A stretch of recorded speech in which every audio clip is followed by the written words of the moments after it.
Yosh. Alright. Looks like we're ready to go here.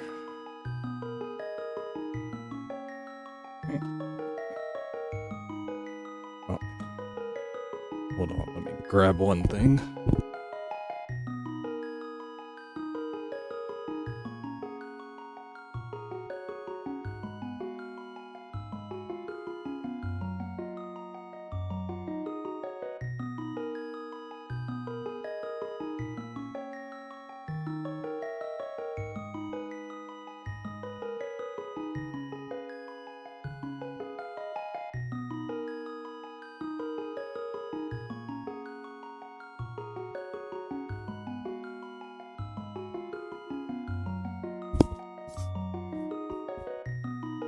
Okay.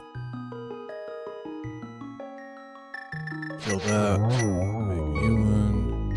And there you go.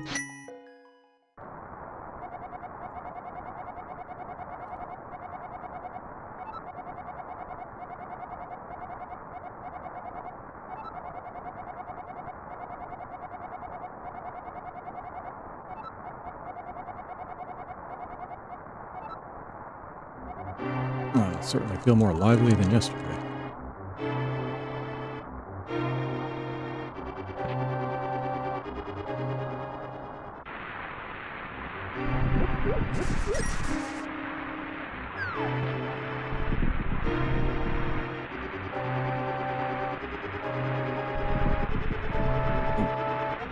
Let's try that again. Let's try that again. Don't want to start out like that. Prefer to have a better start.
You know, I don't think it's rained here in like a week. Seeing the rain kind of made me think about that. It's been over a week, actually. It's been a long time since it rained. Like monsoon season ended, and it just hasn't rained at all since then.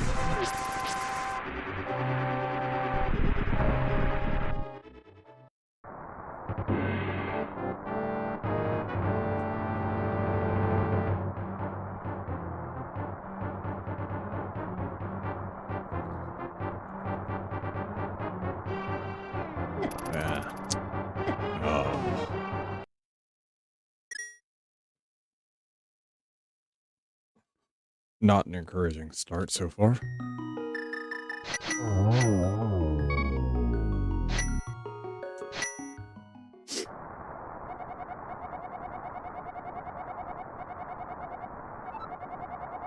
Not that any of that actually means anything. Who knows? Something like that happens in the next run could be great.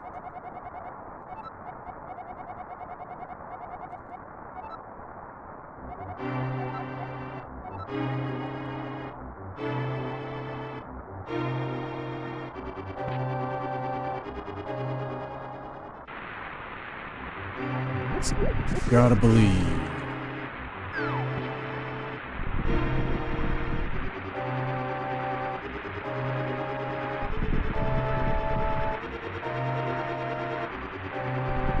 Only ever played Rap of the Rapper on demo CD. I remember playing that game on the demo CD. I wonder, what demo was it? Was it the one that came with the PlayStation? Or actually, no, I think maybe it was, you know, back when video game magazines were a thing in the US still. They had the official PlayStation magazine. And that one came with a demo disc every month. So I played like a lot of games through those demo discs. You know, sometimes I enjoyed the demo more than I actually enjoyed the game. One of those was like, I mean, if you're outside the US, you probably have no idea what it is, but it's Kart World Racer or something like that. And like kart's kind of like, I don't even know if it's around anymore. It's similar to indie racing. It's a little bit different, but I don't know. I don't think they finished the physics system for the game yet. So, I mean, in the regular race, you just did like 3 laps or something like that. But back when I originally bought the PlayStation, didn't really have much to play, so I played those demos a lot. And what I would do with that one is like I'd start driving backwards and causing wrecks just to see what happened, because like the game had like damage physics on your car to an extent.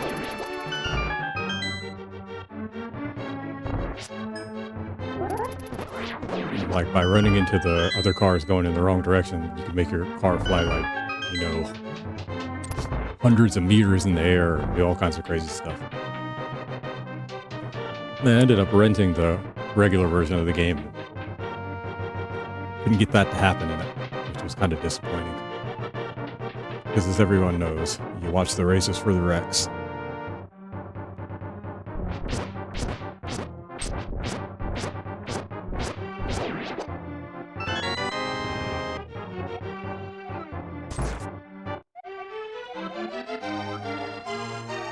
That's how I first played Silent Hill, too.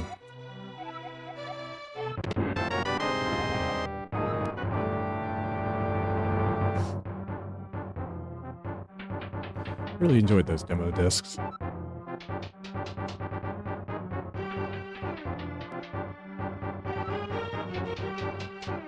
But after a few years, I mean, I had so many games that I wouldn't say I didn't ever play anything on the demo disc, but I rarely played what was on the demo discs.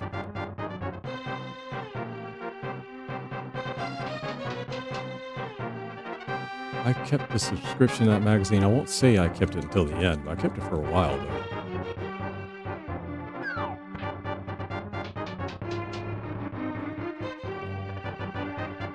And then once downloadable demos became a thing, well, obviously, there wasn't much use for the magazine anymore.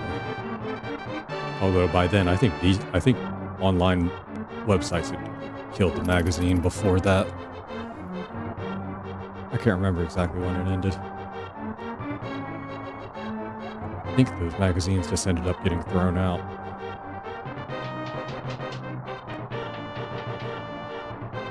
Because now you could probably sell them. Which is what I probably would have done if I still lived in the US.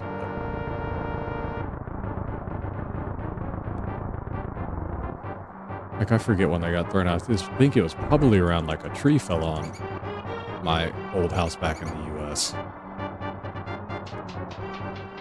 And it punched a hole in the roof, and like the inside of the house got really wet. And a lot of stuff got thrown out around then. Like, I think it may have been then. Luckily, my games collection survived. I'm unscathed.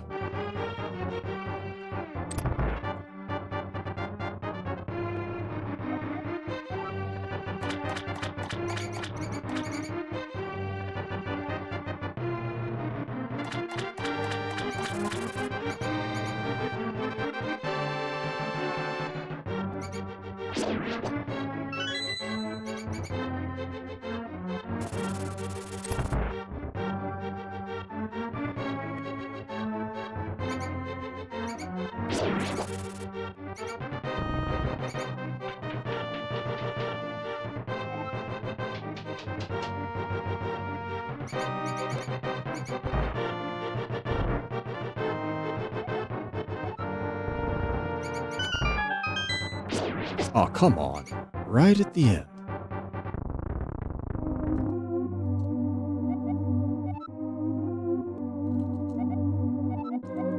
Right about to say, wow, we had a really nice run through the sewer there, and then that happened.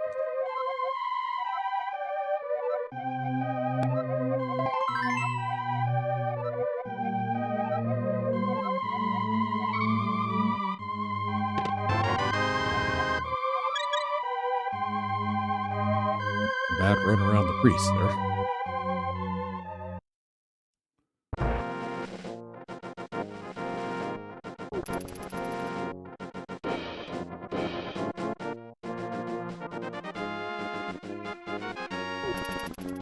Alright. Now, can I just go ahead and get one off the ground right off the bat? I've been doing a pretty good job of that lately. Haven't been too much in doing looping outside of the very initial part.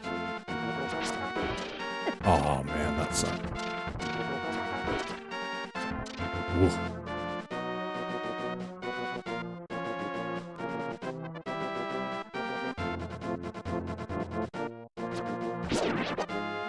Thank God he didn't run down. Pretty sure that would have hit me if he had.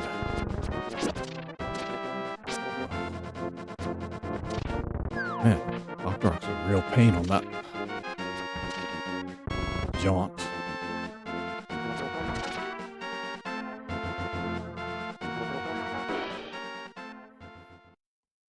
$737 is a little bit disappointing. Or 735, although I need to get that under 730.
Maybe should have waited the extra few milliseconds and picked that up.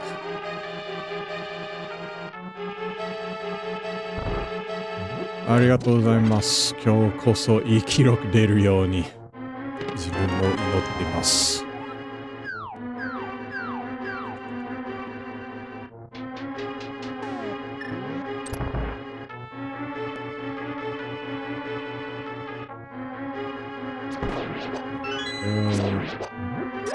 Yes.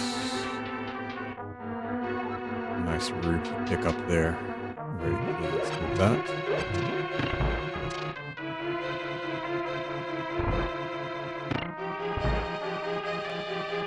Looking good so far. Be nice skeletons.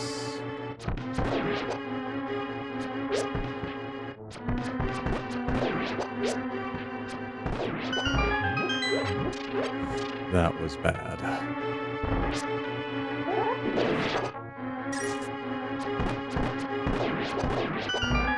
That's not even, oh man. Ugh. I've actually got to restart. That was so bad.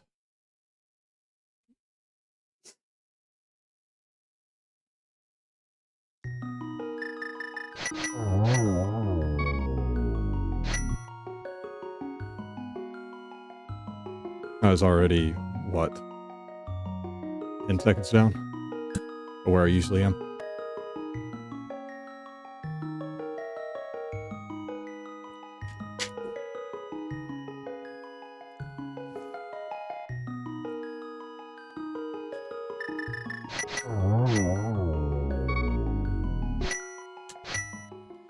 That's too bad.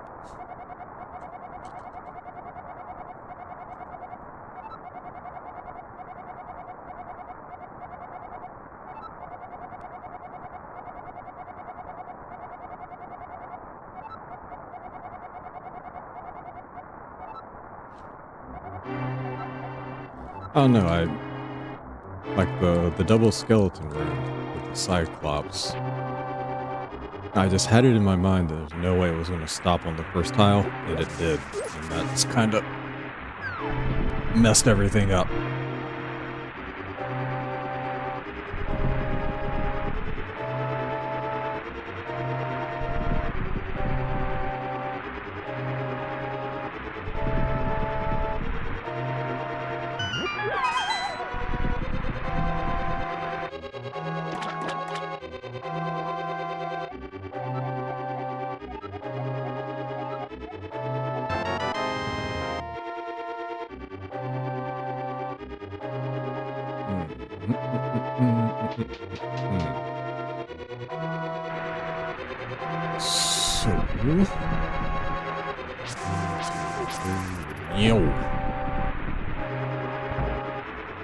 Whatever, we just keep going.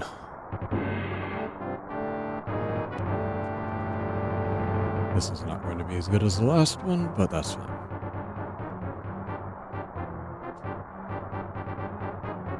Oh, Lord.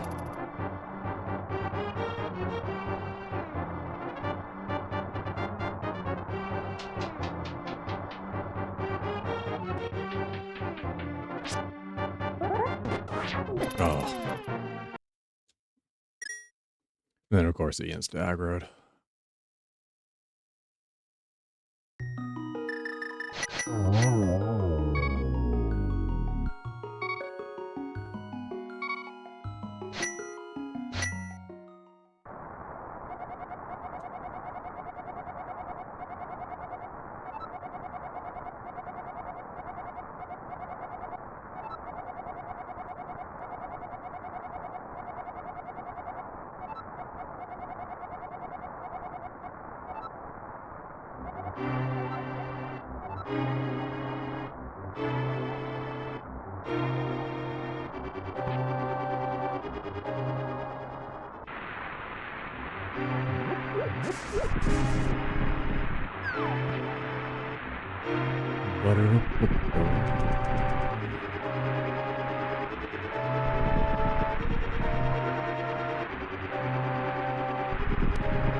I want to say I don't think it's rained since the big earthquake. It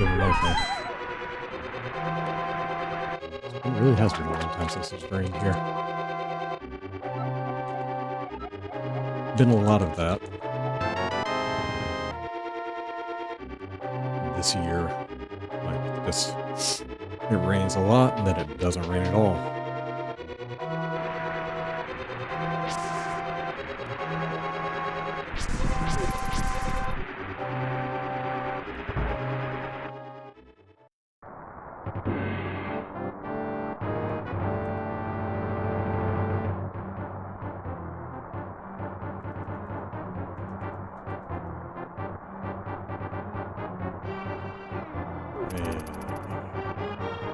Nice when they don't insta-aggro and I can run around them.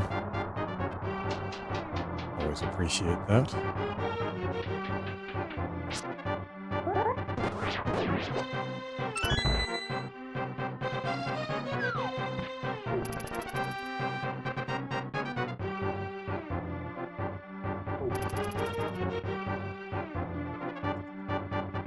A little bit too aggressive in that corner.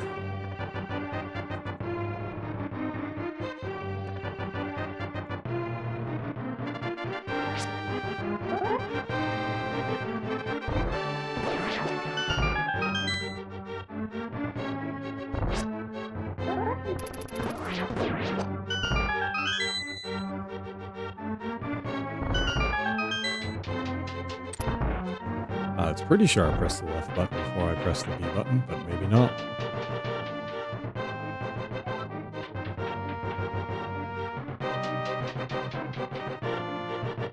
Maybe I was too fast on the left button, I don't know. Don't come over here. Alright.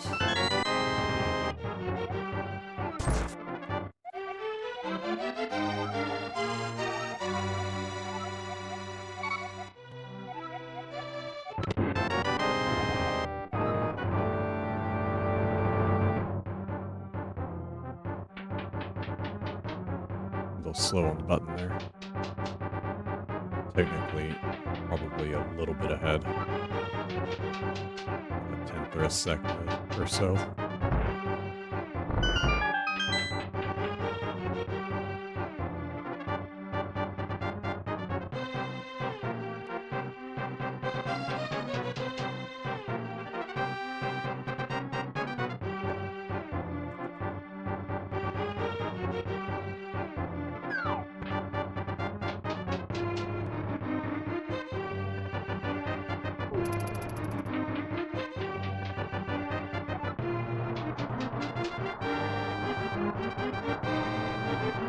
Alright, things are going decently so far. Leave me alone. Oh, I didn't aggro at all.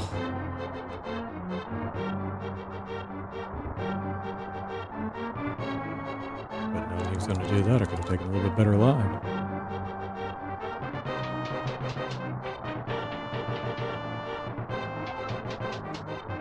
I almost wonder if it'd be faster just to hit him with a sword and run by than it is to walk around him like that.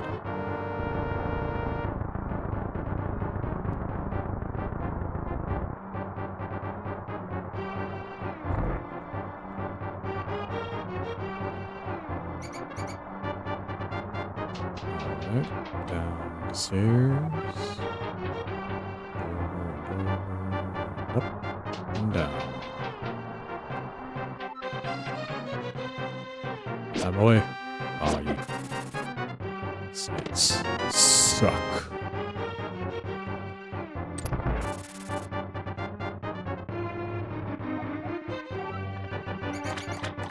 Well, to be fair, that snake that did hit me at least hit me in a good direction.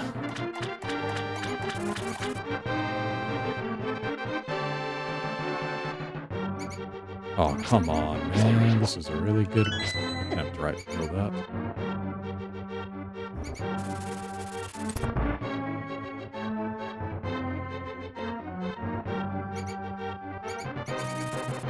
Very unfortunate outcome, although that was a good room. That helped, certainly.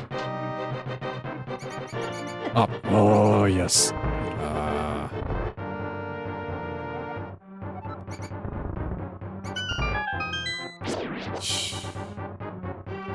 Shouldn't have guessed.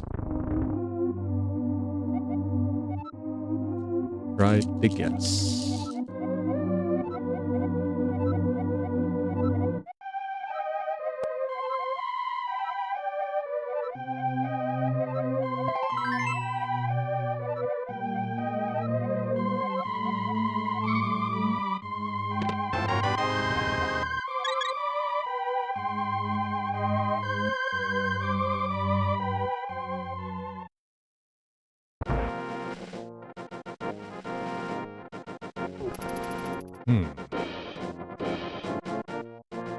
Now, OBS is saying that it's crashed, but the stream is still going. What to do?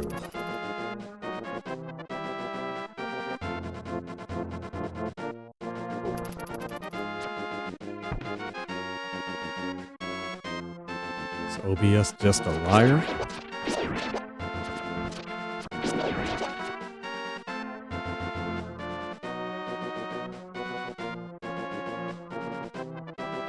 I really hate to give this one up. This isn't about a run. I guess I'm gonna do it. I better do it now. To be fair, I just got a phone call that I probably need to look at anyway.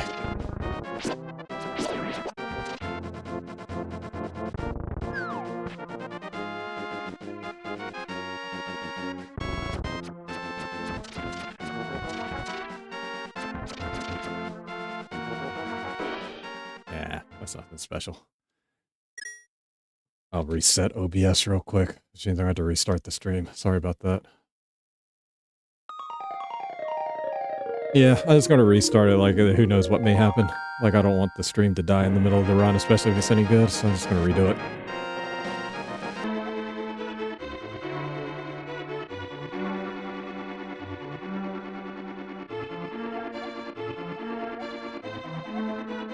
Alright, we back up.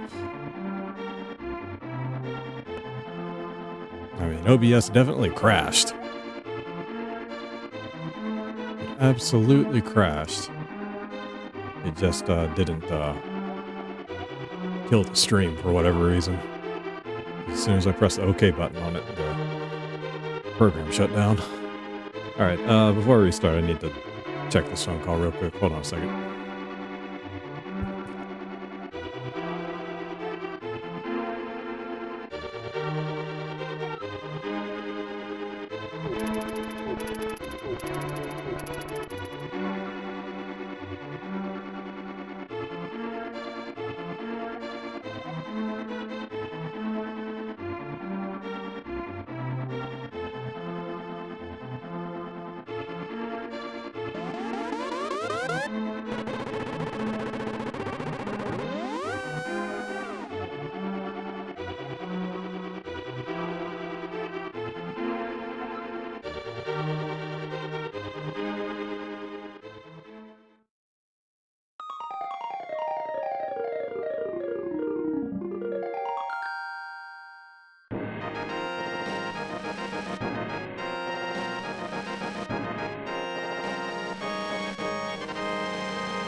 Okay, let's try that again.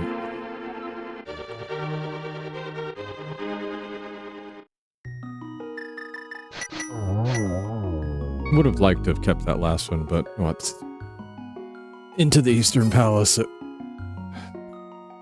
what was it, 7:38? That's literally like pretty much what I get every time, so nothing special. Alright, let's go again.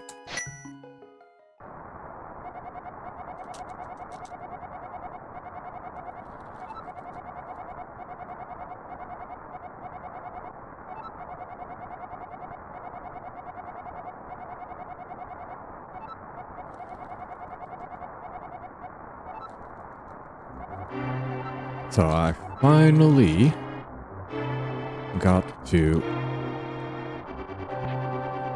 impossible difficulty in Mutenics yesterday.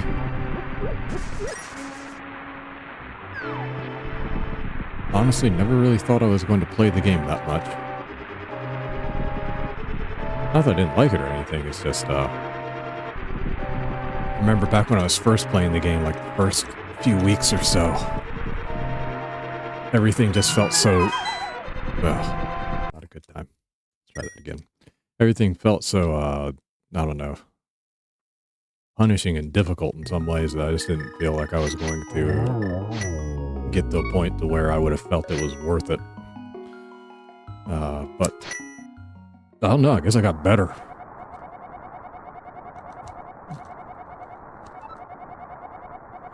Four. Normal, hard, crazy, impossible. And technically there are four or five difficulties above impossible.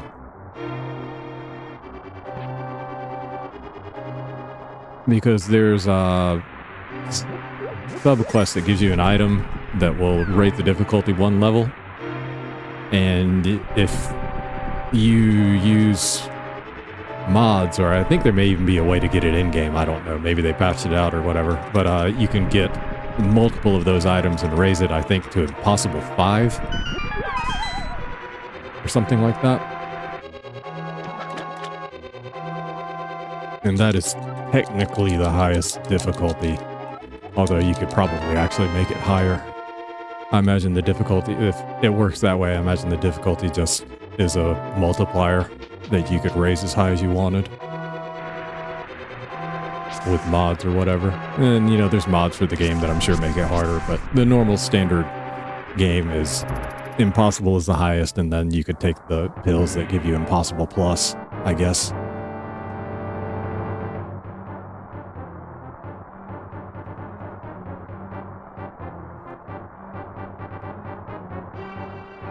Ooh.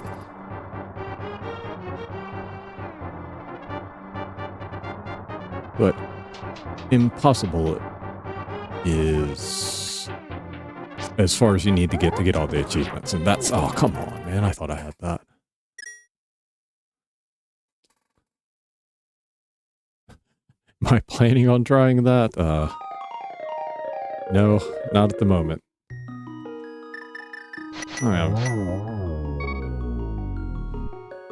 I mean, if I really wanted to do that, I'd have to install mods, because setting it up one time would take a lot of time under normal circumstances, I imagine. So, like,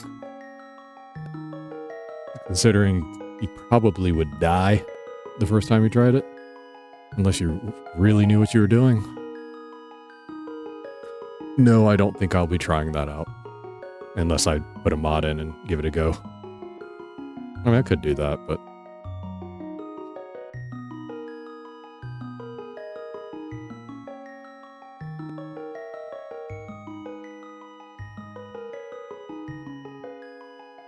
like, one of the things I was kind of thinking about yesterday is, like, the run I did yesterday was all charming the enemies, pretty much. I mean, I obviously killed some stuff, but, I was wondering, could you do a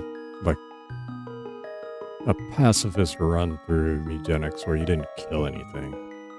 I wouldn't say you couldn't hit anything or attack anything. That'd probably actually be impossible, but if you just use the mechanics that allow you to turn the enemy into an ally. It wouldn't work on bosses, but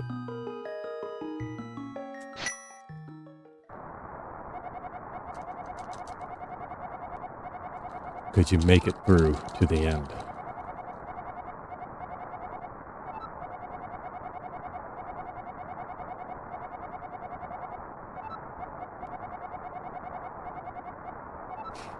I'll be honest, like, the charm is extremely powerful in that game.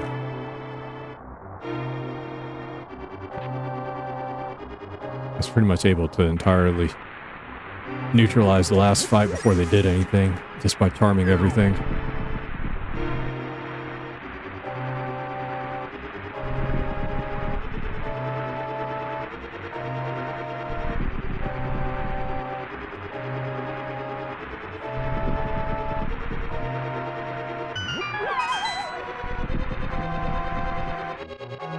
I think what, like, One thing you gotta be careful of that game is not getting into a rut.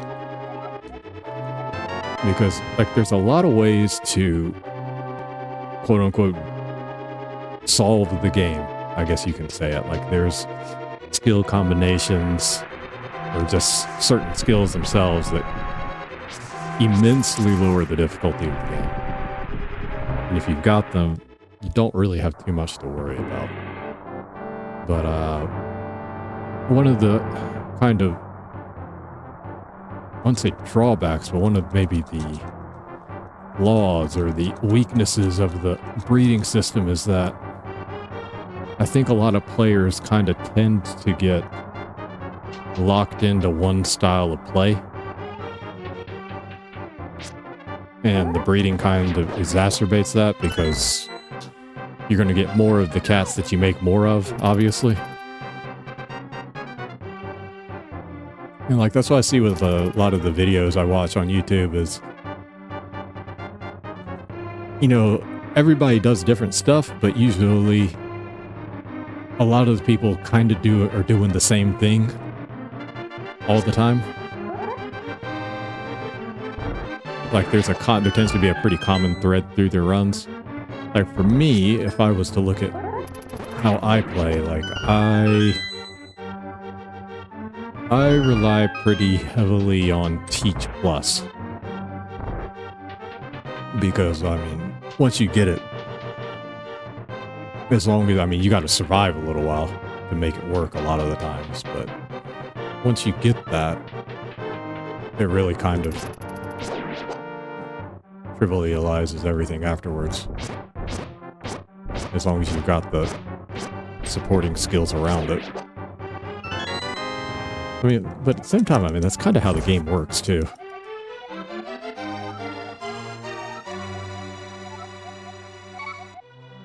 But there are definitely skill combos that are not so easy to, quote-unquote, beat the game with.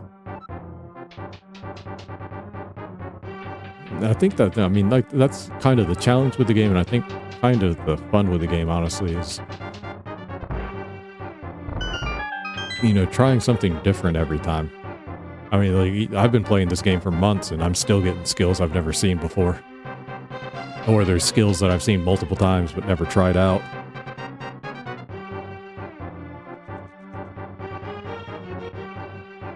There's items I haven't ever gotten before.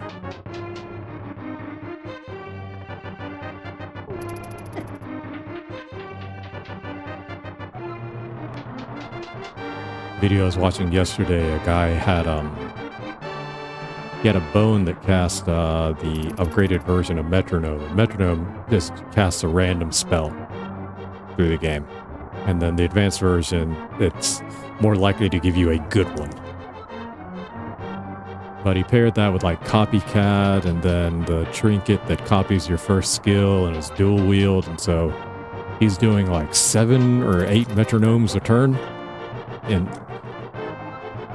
now you might think like it goes one skill at a time, but like the way the game was doing was it actually did all 7 skills or however many casts it did all at the same time. And then it just released them all in like one wave on the screen.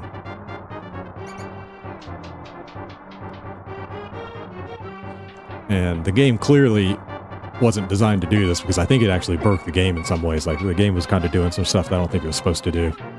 Like, because through doing that, you know, like one of the drawbacks of those random spells is they give you the forbidden spells, and the forbidden spells, like, they're effective, but they give you a random disorder every time you use them. But for some reason, the cat that was using the spell wasn't the one that was getting the disorder. It was like the other cat that he was with was getting the disorder. Now, there might have been an explanation for it, but I couldn't find one, and it seems more likely it just might have been some kind of buffer overflow error within the game because of how the skills were stacking up when they were getting used. It's interesting to watch, though. Ah.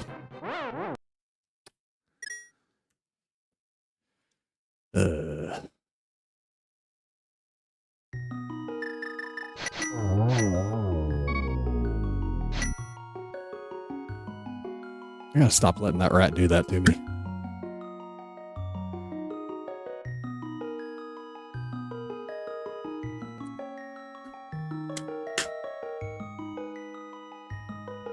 I get that right sometimes.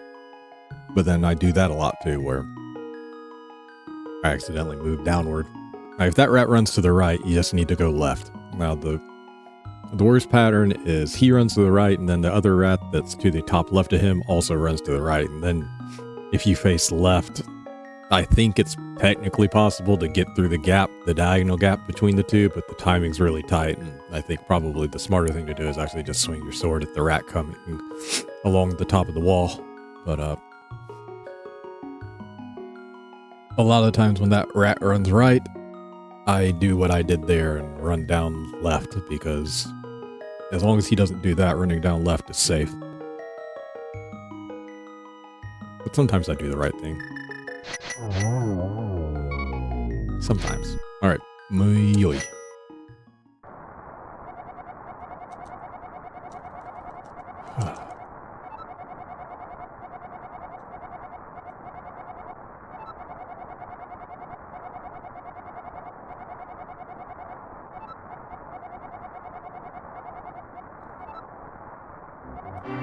But anyway, getting back to mutagenics, like I was kind of thinking about it yesterday, and it's kind of ironic, the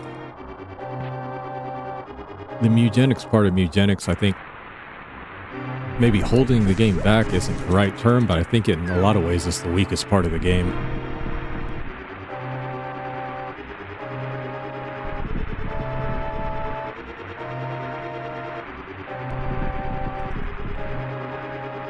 Like the gameplay, the roguelike aspects, the items, the skill combinations, all that, like that's great stuff. The cat breeding, it's a pain to do. You've got very little control over it.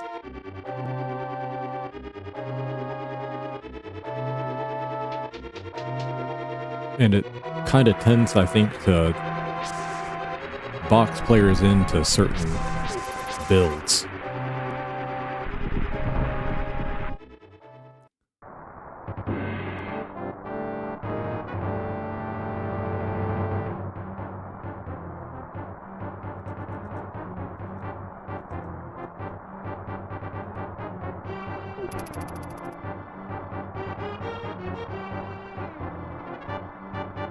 Like, I don't even want to think about how many hours I've spent in that game sorting through kittens. Because it certainly has been hours at this point. Maybe double-digit hours.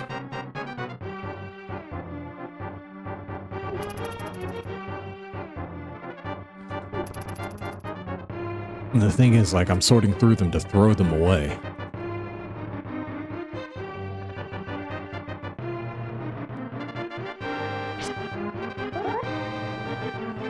I think it'd be better if you had more control over how the breeding worked.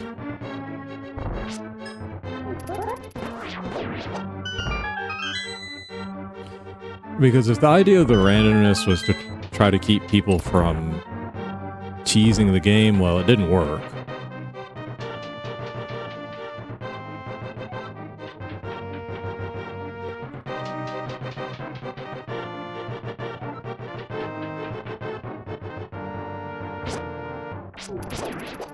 Instead, like, I just get, like, a mountain of cats, and most of them I have to throw away either because I don't have room or because they're just not any good.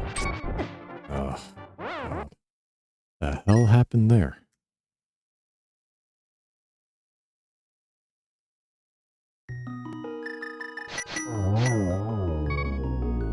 And because you get more cats, like, literally every day, it's... like, every stream I have to throw away somewhere between 40 to 60 cats, I think. It's a lot of cats.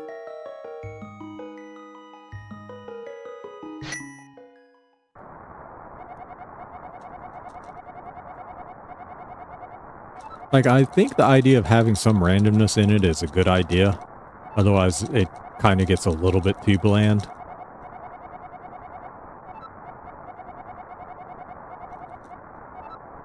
But as it is right now, like, the eugenics part of eugenics just feels like a chore almost.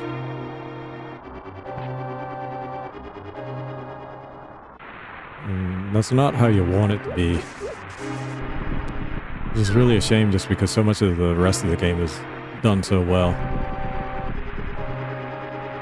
And the thing is, like, if you're asking me how to way to make it better, like, I'm not really sure.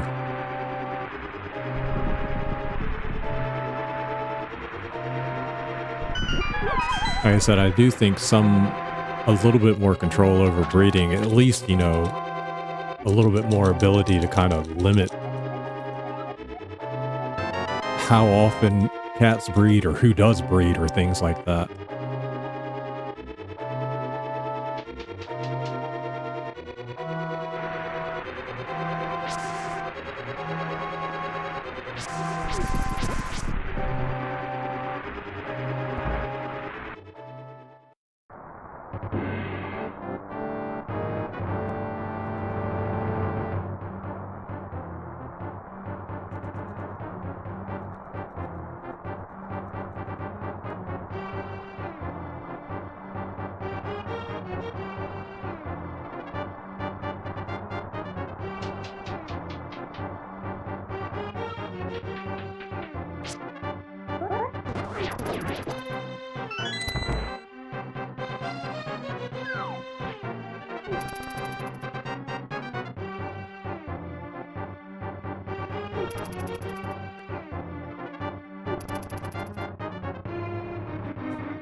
I mean, in a way, you can kind of set up breeding area. There is one room furniture item that will prevent cats from breeding, but I mean, there's only one though, unless you mod the game, or you've got the version. I think the original version was bugged where you could get duplicates of stuff.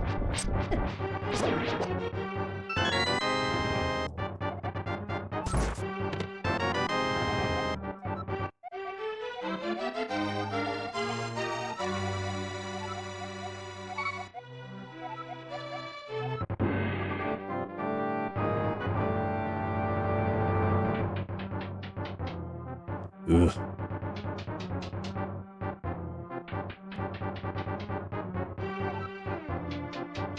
I don't know, that fight with that knight started out so well, and then it just kind of went in the toilet.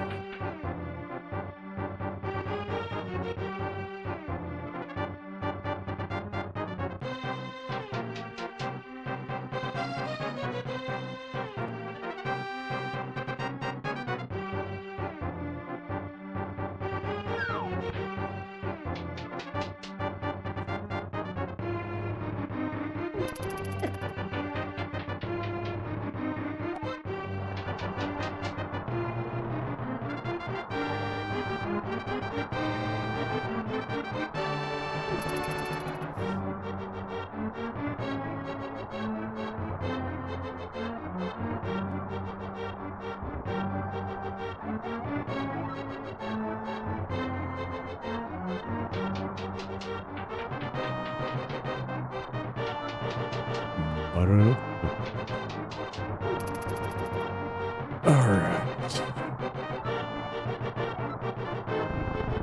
Hopefully we can finally get one up and running here.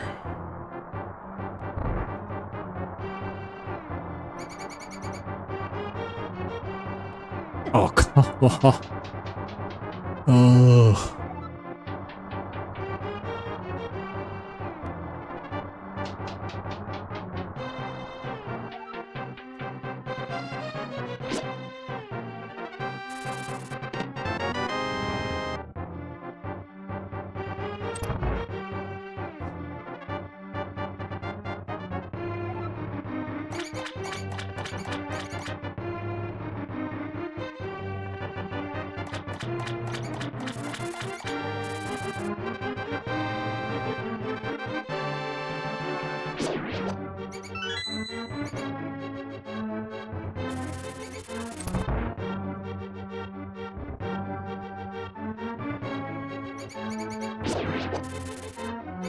But anyway, back to the breeding thing. I mean,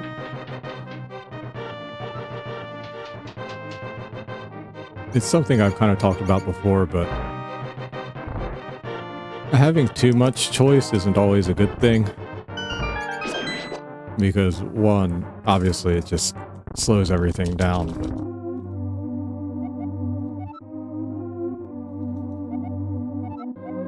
two, like, sometimes the more choice you have, just people just kind of give up, kind of lose interest.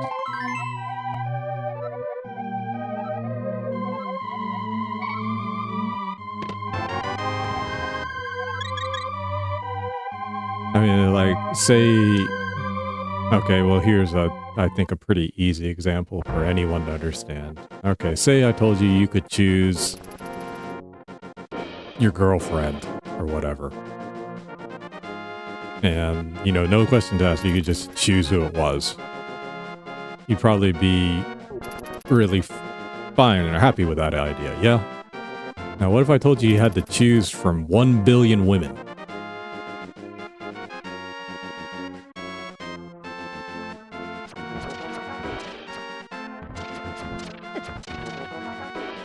You don't know any of them. But you have a billion women to choose from.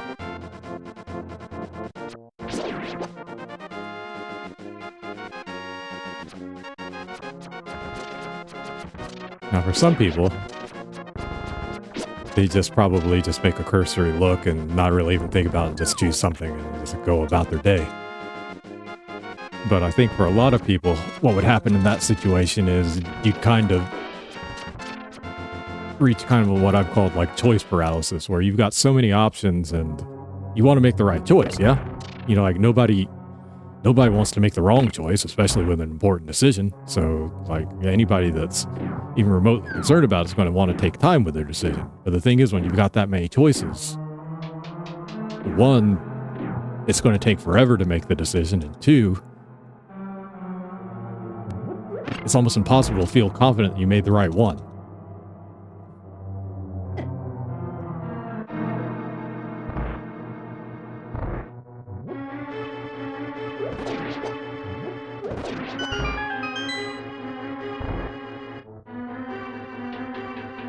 And, you know, it's funny, like, Mugenics gets this with, like, you know, the level ups, where when you choose your skill, you only get a selected, you know, a limited selection. And, you know, sometimes it's not what you want necessarily, but, you know, because you've got a limited selection, you'll make a choice, you know? But say if they gave you, like, 30 skills to choose from at level up, yeah, you'd have more choice, but I think people would dislike the game more.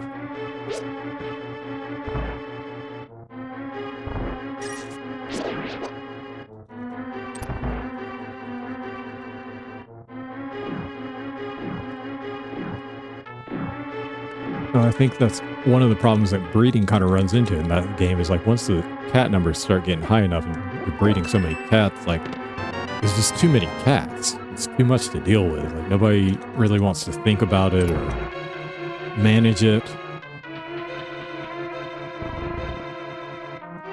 And even though there's very little to manage, I mean, the thing is, like, the cats are important, so you want them to be as good as possible because you got crap cats. The game is more difficult than it needs to be, and the runs are long, so you don't want to lose a run because you got crap cats.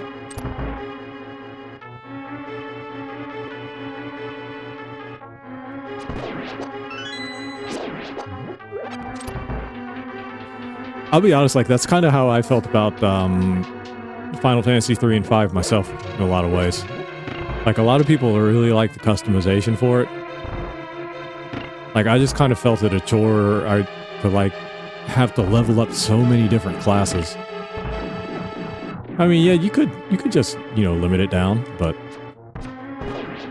you feel like you're not getting everything out of the game you should be getting.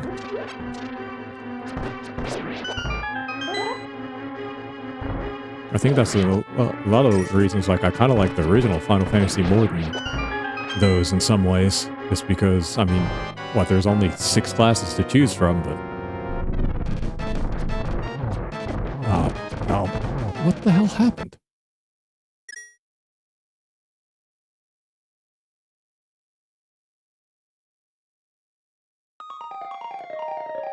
So too far. I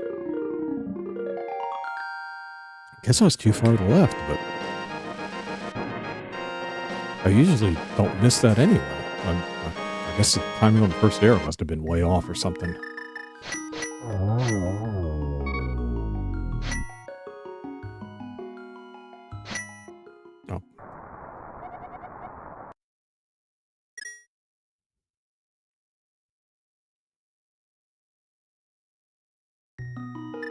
Nothing about that setup felt like it should have failed, but it certainly did.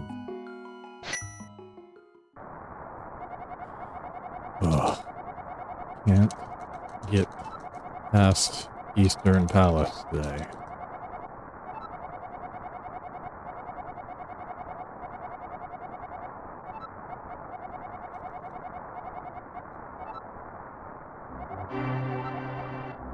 Sucks. The skeletons are kind of big in shit patterns in that next to last room too.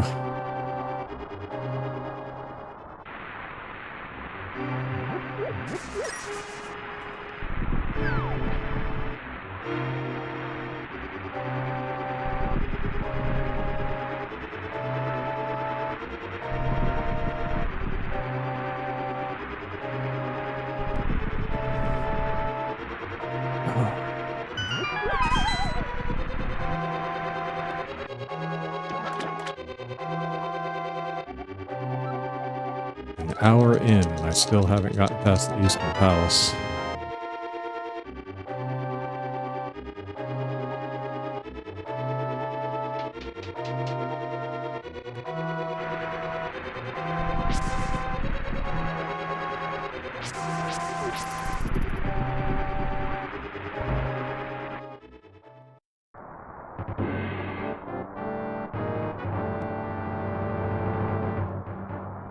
Ooh.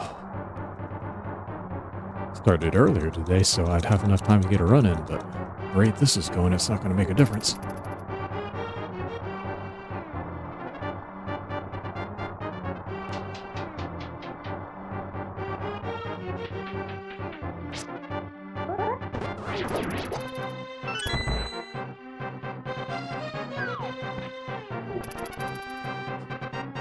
Which is kind of surprising, because most of this week I've been struggling on, well, not struggling, but I've been getting to the shovel game, but getting RNG bombed.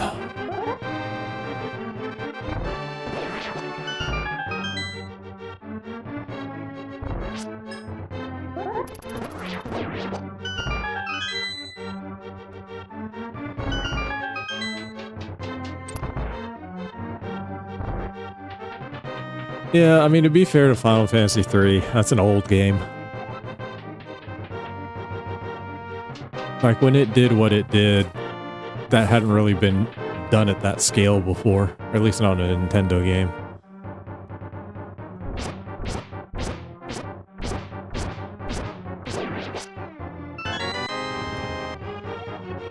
I think, like, taking into account when the game came out, it's pretty impressive, but now it just kind of feels old. Like, I remember playing the remake on the DS, I guess it was. The 3D remake. With, like, the blocky, you know, the old, like, PlayStation level graphics. And that game was alright, but I didn't enjoy it that much, though. It felt grindy. Like, that was my biggest impression of it, is it felt really grindy. That was kind of how I felt about Final Fantasy V, too. Like, both of them felt really grindy. Like, it just took so long to level up the jobs, too. Like, you had to do so many fights. And again, like, I can appreciate, like, back then, you wanted a game to last longer.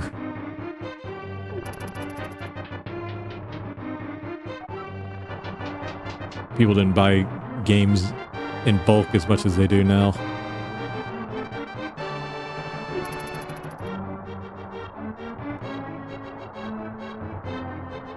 Because while the dollar amount hasn't really changed much from back then,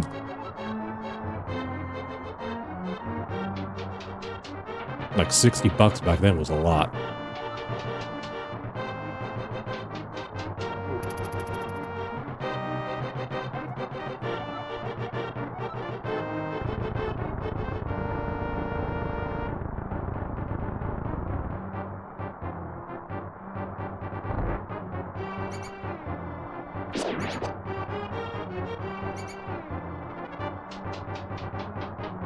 No, it's actually kind of impressive how much they got done with that game for the time period.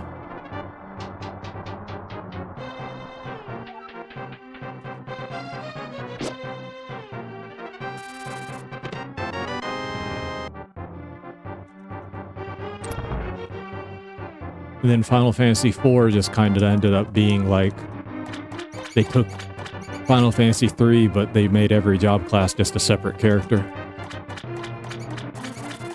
I kind of liked that.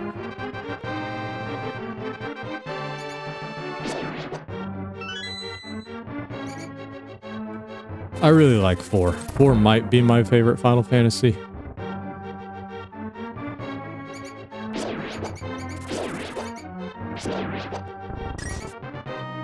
I think from a pacing standpoint and everything, like the battles and everything, I do like 4 the best.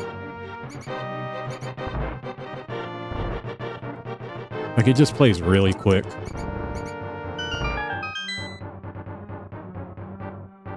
And if you play the original Japanese version of it, it's really challenging, too.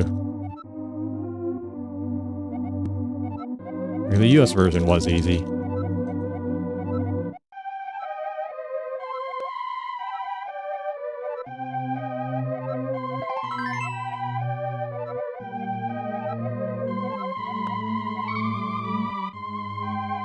Oh.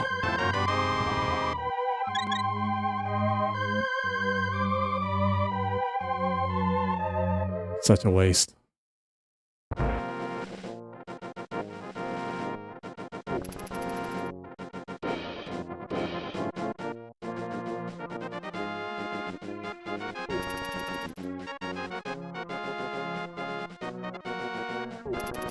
Fair enough.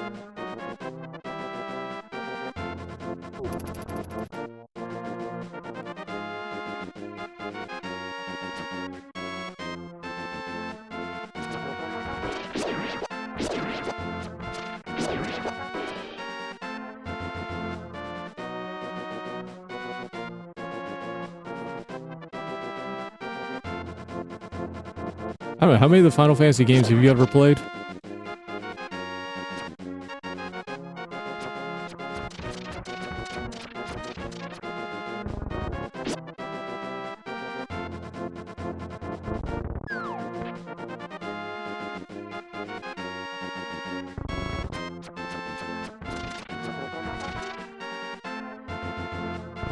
Up. 739. How disappointing.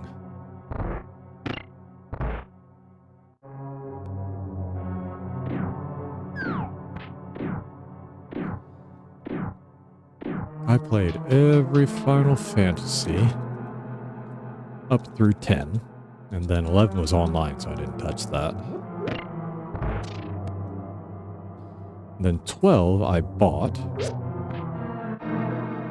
and I put it in the system, started it up, and then something happened, and I never really played it. I forget what it was. I only ever played like the first 5 or 10 minutes or so, but I will say, like, I bought it at launch, but I didn't play it at launch. Probably because I was in the middle of another game, and then I don't know what happened after that.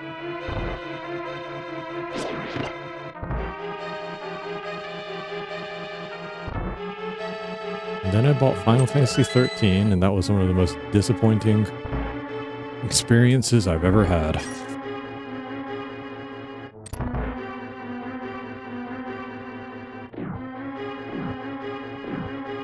Oh, I never finished Final Fantasy 9 either.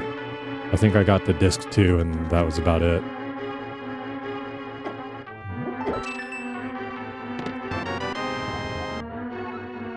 I don't know, 9 just really never grabbed me.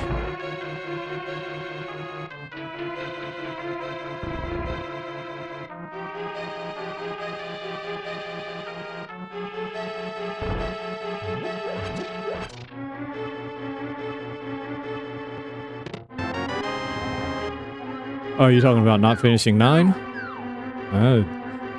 Well, to be fair, like, I kind of watched my brother play it. I didn't watch him play all of it, and I didn't see the ending or anything, but I don't know. Maybe that just kind of killed my motivation for the game a little bit, too. My brother liked the game a lot more than I did. Like, he really played that game a lot.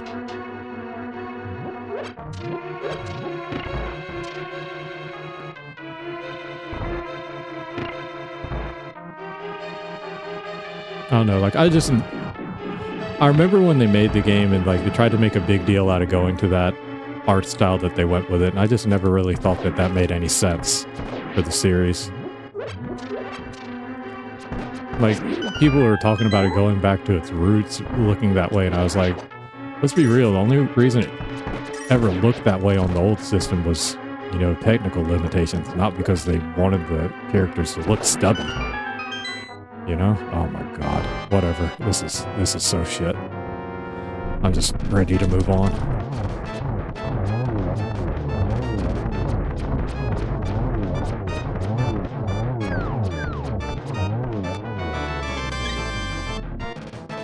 See, that's what it's supposed to look like, if I do that right. And if I do it even better, I can get it alternating on the last one and only have to put one arrow in him, but oh my god, that was so bad.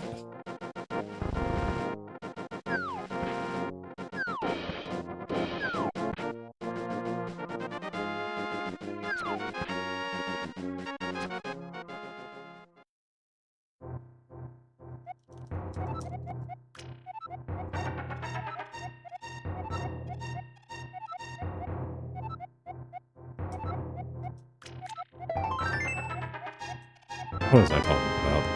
Final Fantasy 9? I don't know, like, 9 seemed like it had a lot of cool concepts with it. Oh, you know what? I remember now what happened.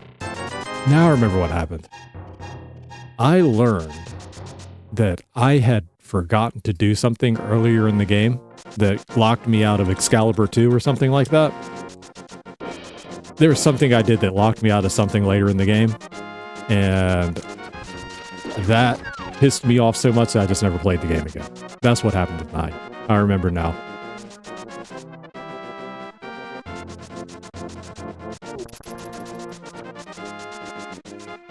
That's what it was. That's why I just gave up on 9.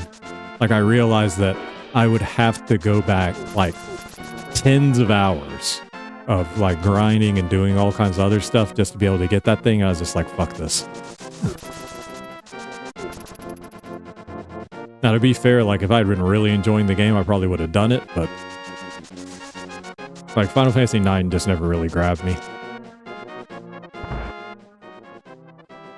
And again, like, I didn't really like the art style for it. Like, I thought it didn't make any sense that they had decided to go kind of with, like, that chibi look.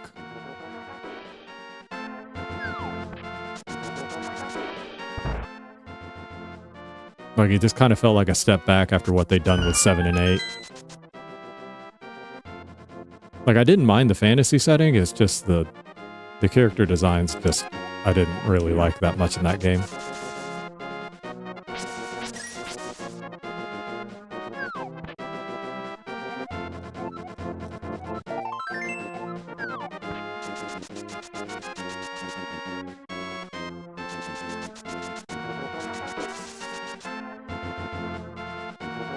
I really enjoyed 10.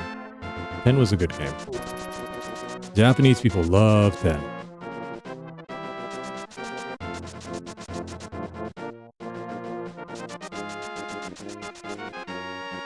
Like, I don't love 10 as much as Japanese people do, but I like 10 a lot. Although to be fair, like I didn't actually like the character designs in that game very much either.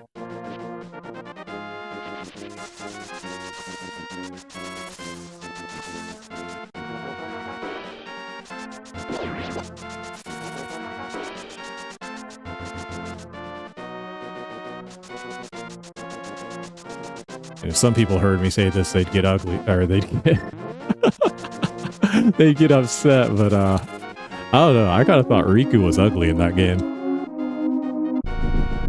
What I thought was even weird was I thought she looked uglier in the cutscenes than she did outside, like than she did with like the battle models and everything else.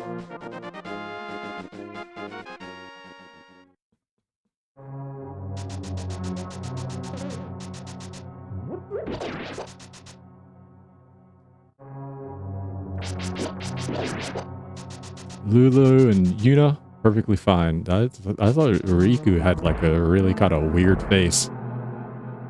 I was kind of surprised, honestly.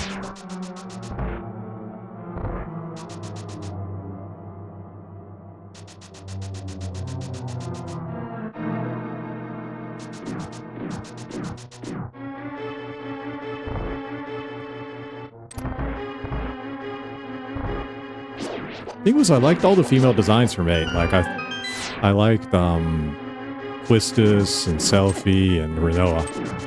I thought those were good. The Edia design was good. Like, I felt like all the female designs for 8 were good. The male designs were kind of, yeah, but...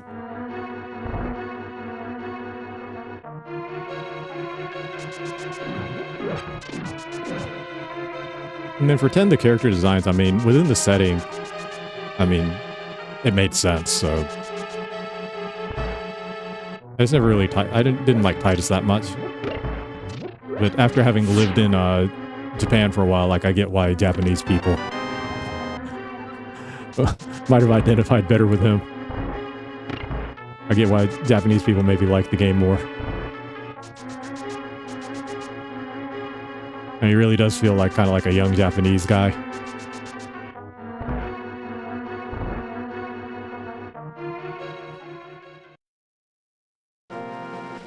Yeah, fair enough.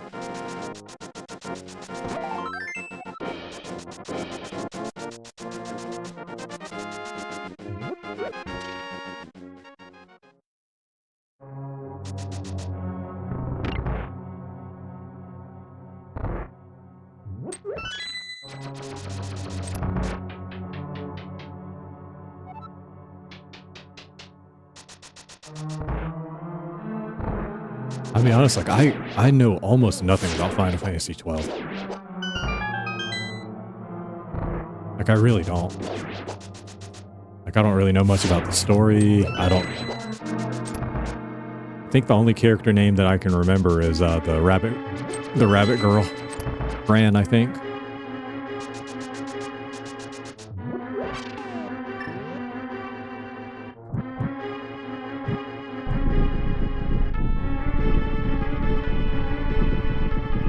Yeah, Edia. Like, I liked Edia's design, too.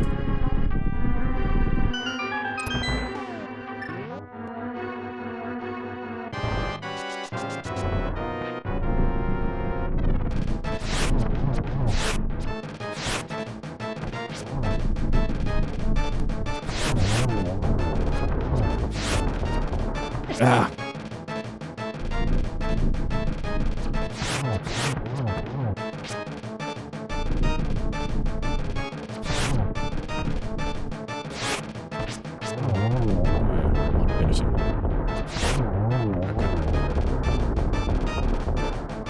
Not too bad.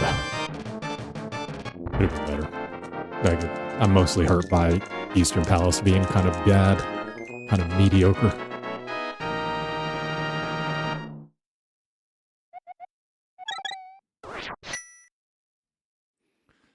I would have liked to have been closer to 15 seconds ahead right now. Should have been. I'd had a little bit better time out of Eastern, but whatever. I'll take 10 seconds. It's the best I've had all day. It's the only one I've had all day.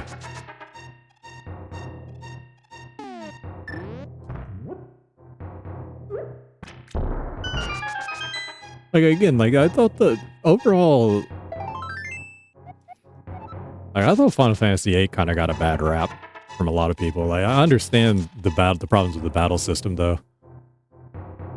And then the enemy scaling and everything. Like, they tried something different. Like, I get it. It just didn't work out. Wasn't necessarily the best thing.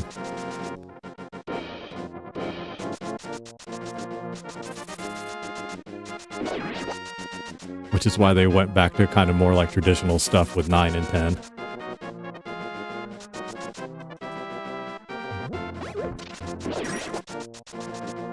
I mean, that was one of the things I always liked about Final Fantasy, was it wasn't really afraid to reinvent itself every time, while still keeping a lot of the same core concepts.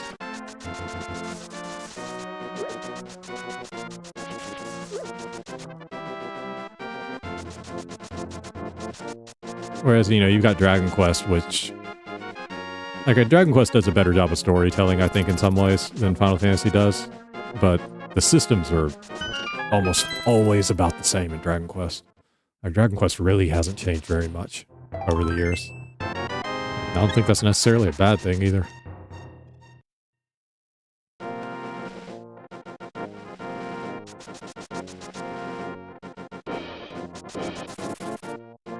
Like, I really do need to go back and play 8 again, though. Like, seems odd to say, but, like, I go back and look at it now, and I read some of the stuff about it, and I feel like I was almost, like, too young when I played it. I didn't understand.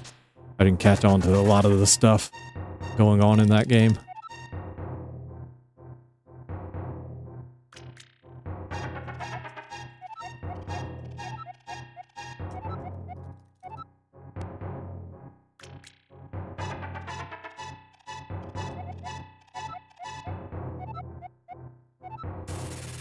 You said you played 8, right? So, I don't think I'm spoiling anything here, but are you aware of the Renoa was Ultimecia theory, I guess? Like, I have to say theory because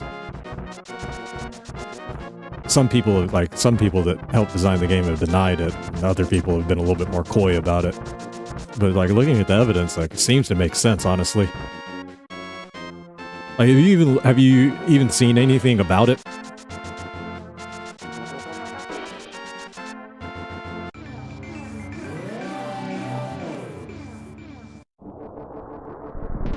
You should look. Like, it's actually... It's pretty compelling. I'm not going to say it's 100%, but... Like, I feel like there's too many coincidences, and this was something, like, I kind of learned from watching Jordan Peterson's old university lectures where he's talking about, like, Pinocchio and things like that. With, games and film and, like, especially, like, games and animation. There's really no accidents because... with film, people may do something unintentionally that has no meaning that seems like it does, But with, like, games and, like, animation and things like that, like, you're meticulously setting up everything that's being shown. And so there's really no accidents. And, like, a lot of the stuff that seems to kind of line up with that theory, like, I can't name it off the top of my head. Just because, like, I'm not that deep into it. It's just I kind of saw it, and it made sense to me when I saw it. But, I mean, it just seems like that kind of stuff would be unlikely to have happened on accident.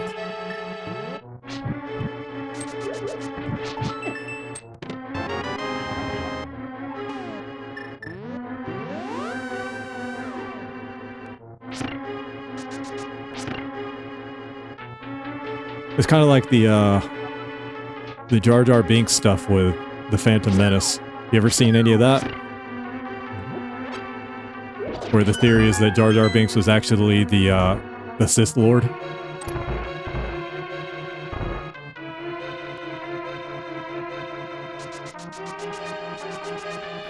That's pretty interesting too, Actually, if you look at that one, like, I actually kind of like that theory, and like, maybe it's not true, but I wish it was. That would have actually kind of been pretty interesting if they'd done that. No, he's just pretending.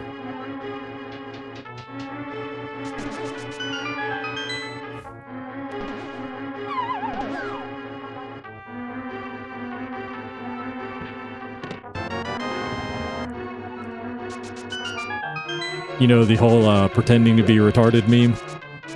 Like, I think it's from Legend of the Galactic Heroes. There's some, like, old anime where there's some character that he's talking about how he pretended to be, you know, mentally retarded for 15 years or something like that. But yeah, something along that lines where, you know, he's just kind of pretending to be bumbly and stupid to kind of keep tabs on the situation. But I mean, the thing is, like, and this is kind of the point they bring up with Jar Jar, is because Jar Jar is completely 3D animated. Everything he does in that film has to have been, you know, intentionally done. Like, you know, he's not going to be doing anything on accident. And they show, like, some of the stuff that he does where he's not the focus on screen, but he's off screen. And it kind of makes sense.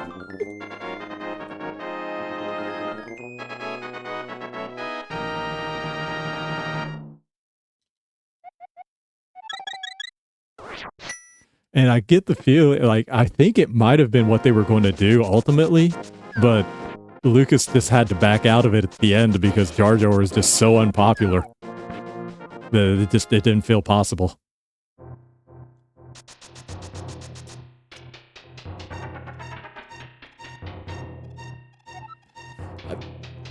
Just look it up.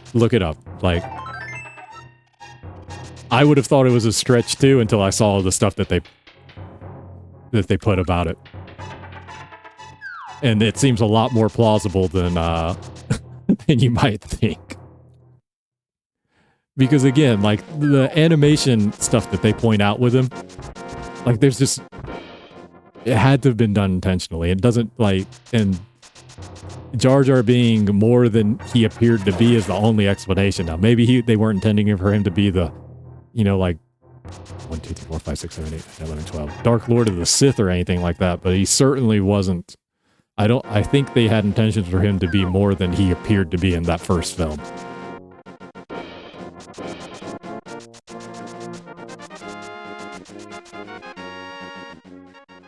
Have I played Persona 4? No, I have not played that one. I have only played, of the Persona series, I have only played a little bit of 1, a little bit of 2, and then 5. Although I own all of them.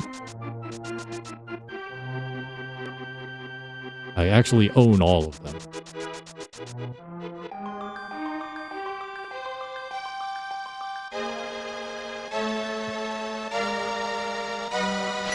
Like, I'm kind of on the fence to what to do about the remake. Just because, like, they're going to do the same thing with it that they did the 3, where they're going to kind of pull back on some of the stuff from the first game. Because they feel like this is just, it's too whatever for the, you know, modern audience.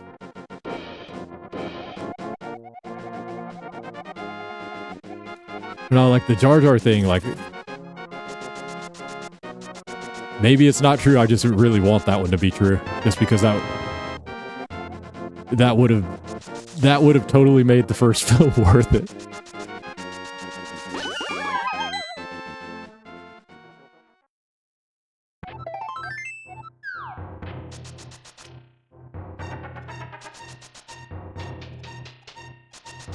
Because that's the thing, is like, if that had been true, and, you know, like, Lucas kind of talked about it when he was making the prequels, you know, like, you know, history doesn't repeat, it rhymes, or something like that. I think he said something along that lines. And Jar Jar actually being, like, you know, the, you know, Darth Plagueis in another form or something like that. You know, that could have been like a Darth Vader is Luke's father kind of reveal. And considering Lucas is kind of big on, you know, like those kind of repeating themes,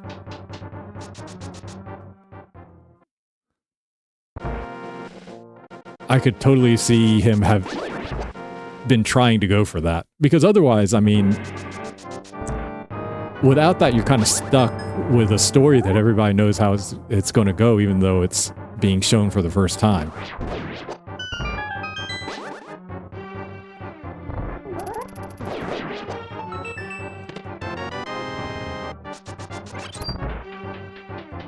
And, you know, I kind of wondered that, I wonder that about Star Wars even, is, you know, without the Darth Vader thing, is Star Wars as popular as it is now?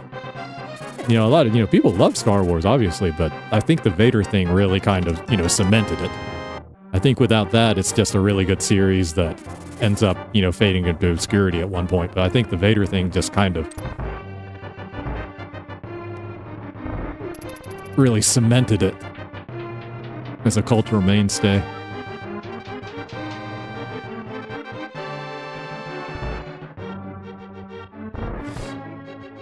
Maybe one day Lucas will admit the truth.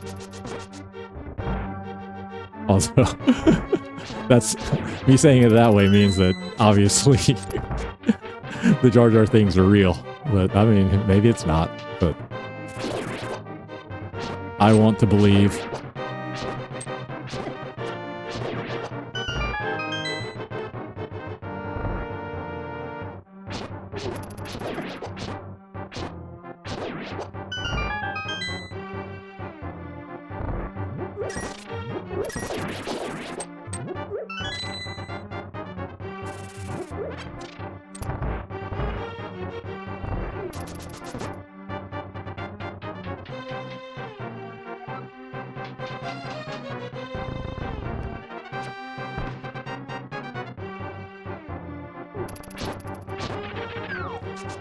It's actually been a very good tower.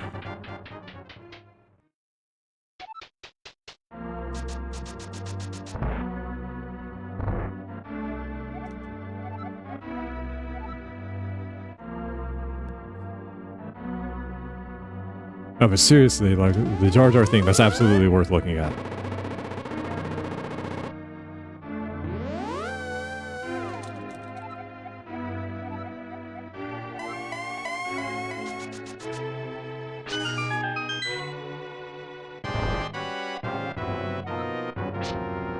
It's one of those things where everything just seems to fit together so well that it's kind of hard to believe it's not true.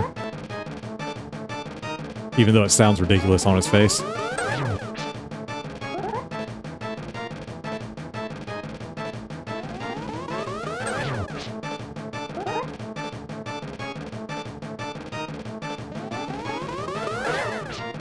One.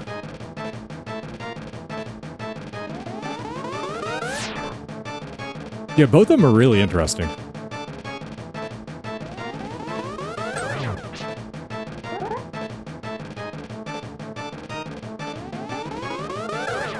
I kind of want to go back and, like, I want to play Final Fantasy VIII again in Japanese just because, like, honestly, like, sometimes stuff just kind of got lost in translation back then.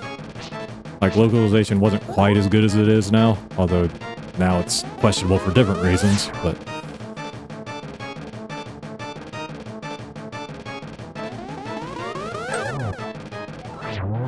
three's okay.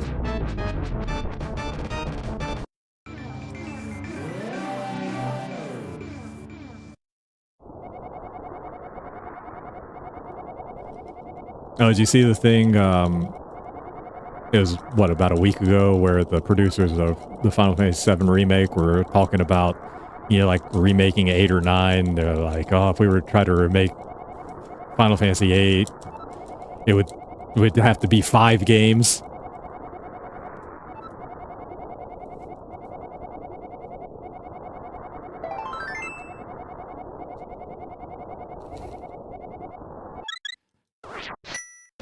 I think that's just like a fundamental, this, like, seriously, there's just like a fundamental misunderstanding of what people are asking for here.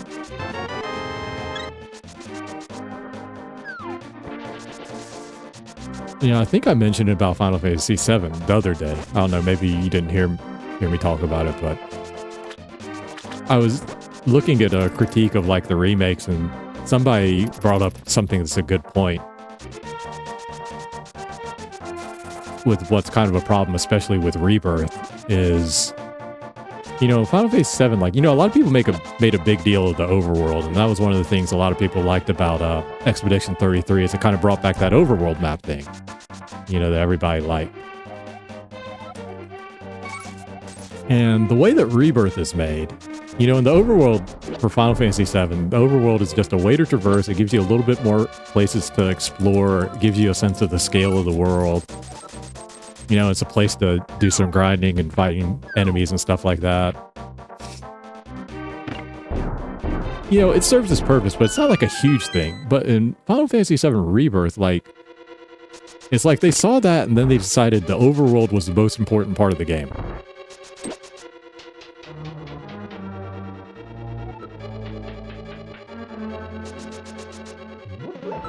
I mean, that's really the only conclusion to draw from the way the game is designed.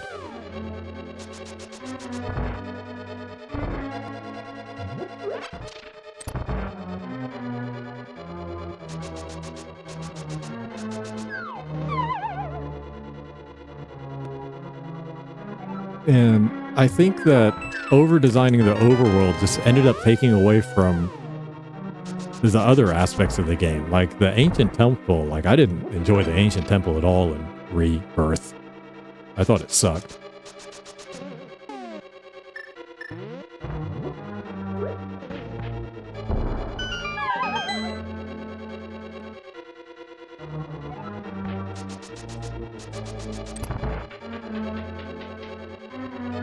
Like, they even took, areas out of the game, and, it's I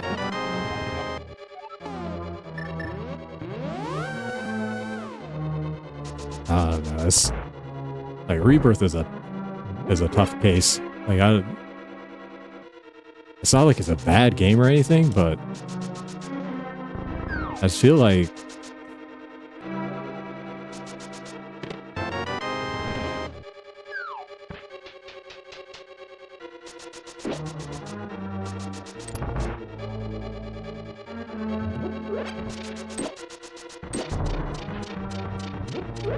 Rebirth feels like a fundamental misunderstanding. Rebirth and the remake in a lot of ways feel like a fundamental misunderstanding of what people liked about the original game in a lot of ways.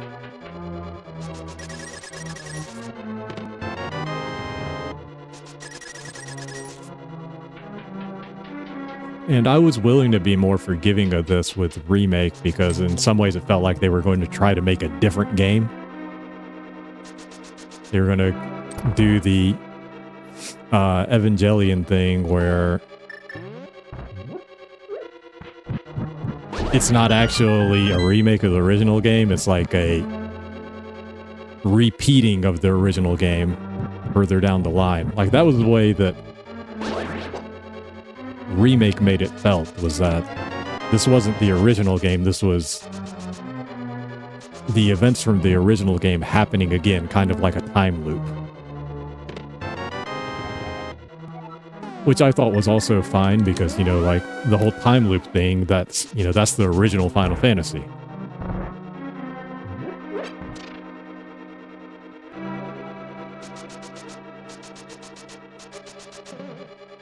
But then Rebirth came out and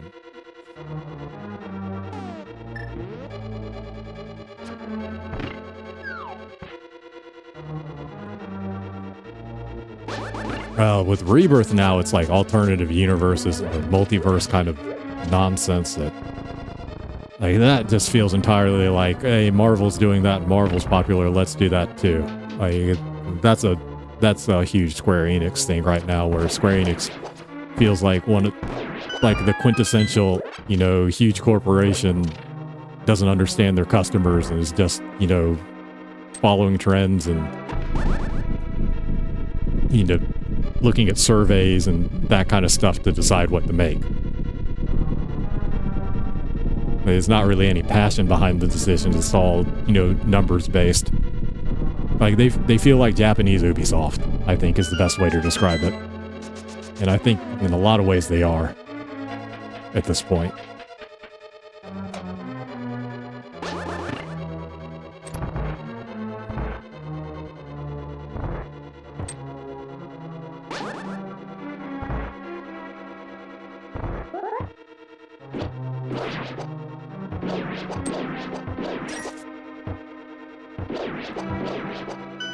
Yeah, that had no right to be as good as it was. Not that it was good. It's just it had no right to be that good.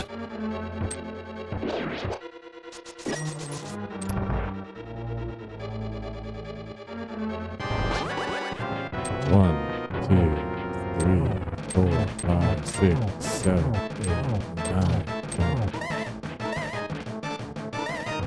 11, 12, 13, 14, 15, 16. 17. Maybe not. 17. 1, 2, 3, 4, 5, 6, 7, 8. Okay.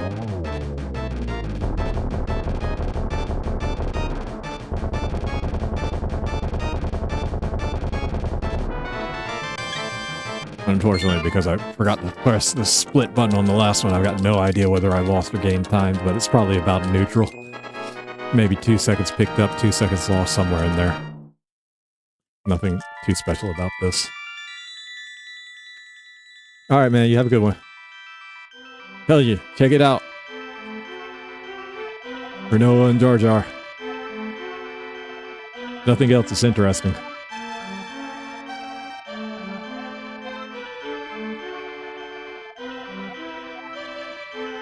Alright. Well, we are going to dig holes today. Huzzah. Hopefully they will be meaningful holes.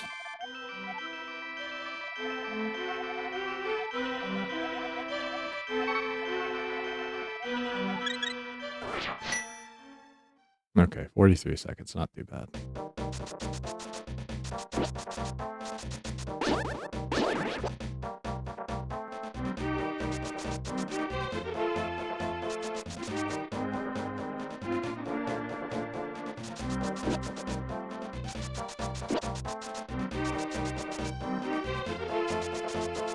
Oh, come on. What are you doing?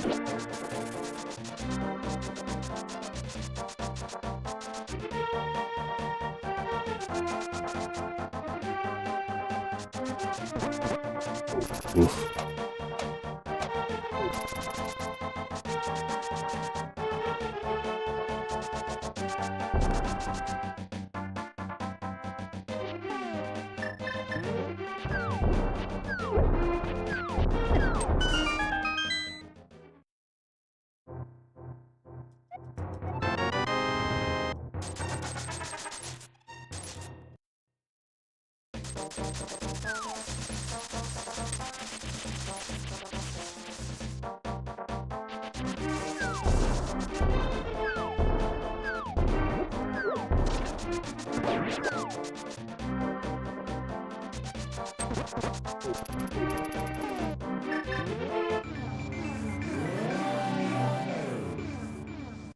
Bow.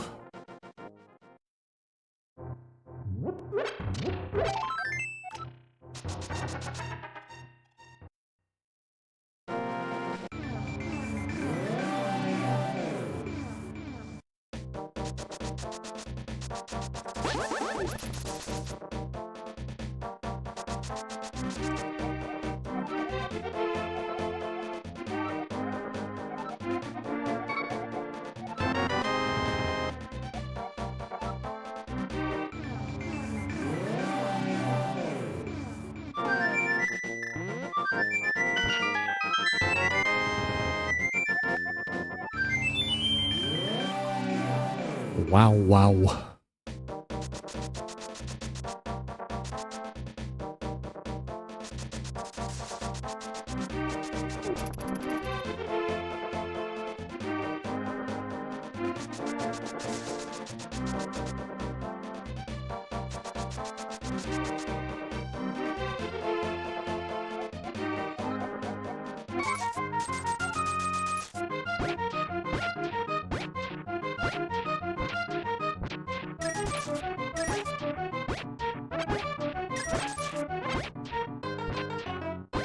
really stingy with the rupees last time.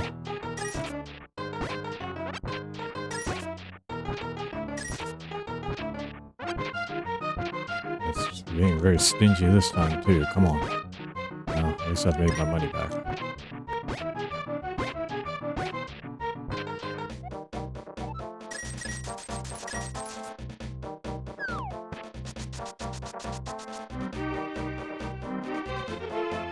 Well, it will not be a 1.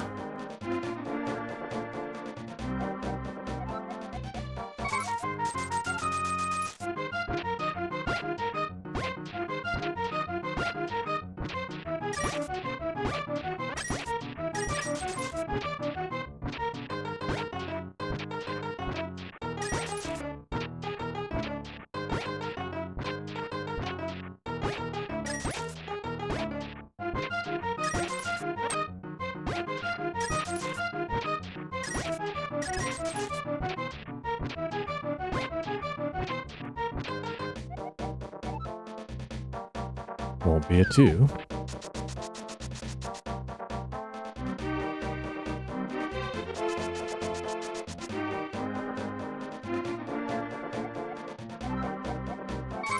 Oh, what's it gonna be?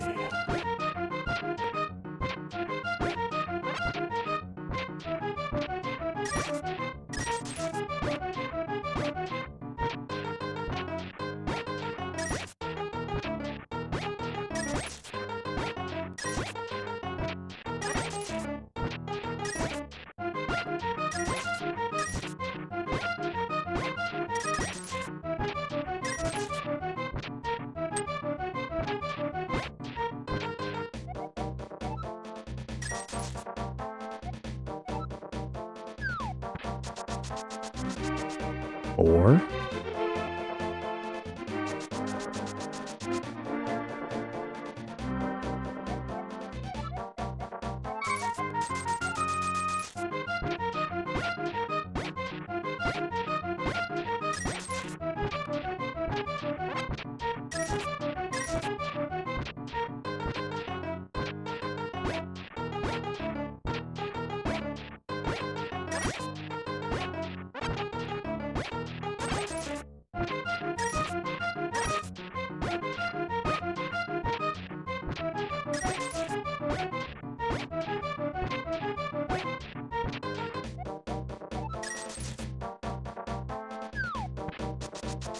well, today was certainly not the day.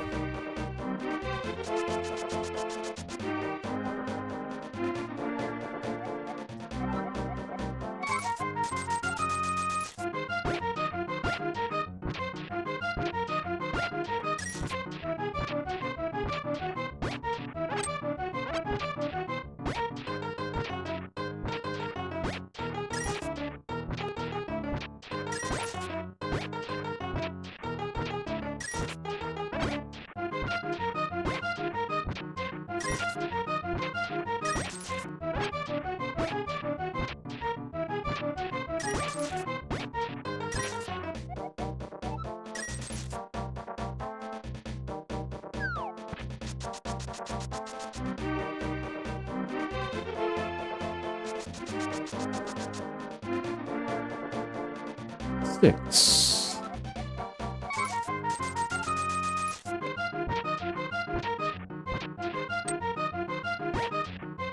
One.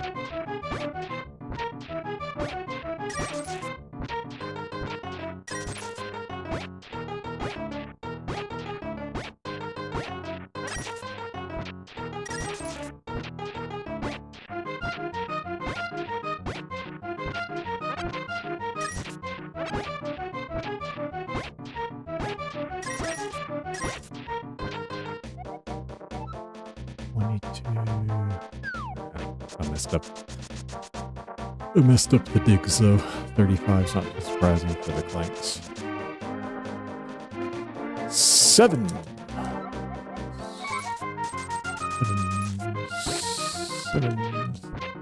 7. Come on.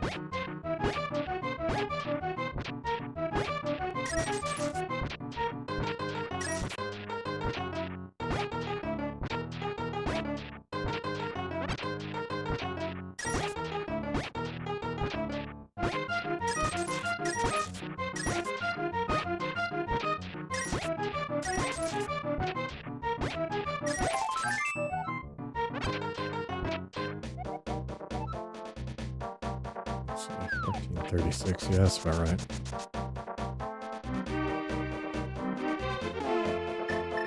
Today was a 7.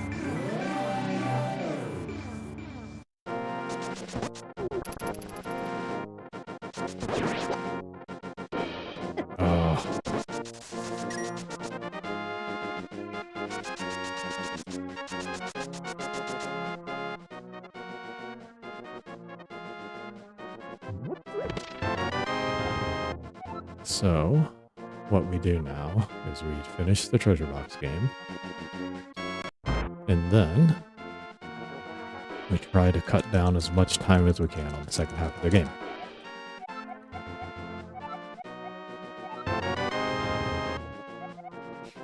Because I really don't have enough time to reset and try again. And I need to do the second half of the game anyway, to make sure that when I actually do get a good run, I don't blow it.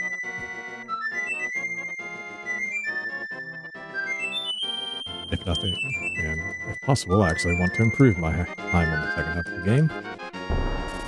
Because I want to try to get, when I do finally get a PB, I want it to be like a 155 something.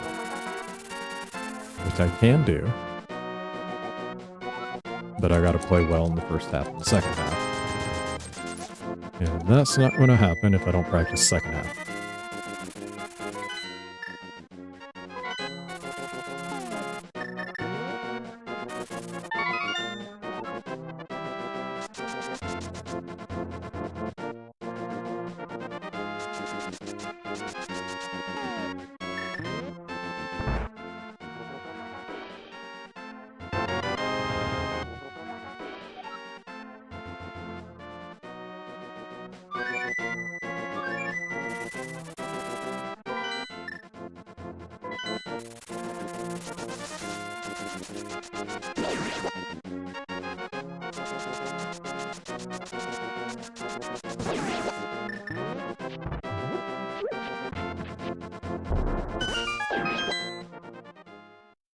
Take that, crab. A couple of days ago, those crabs really messed me up there. Like I was trying to throw the bomb and they ran into me. Cost me like 5 seconds.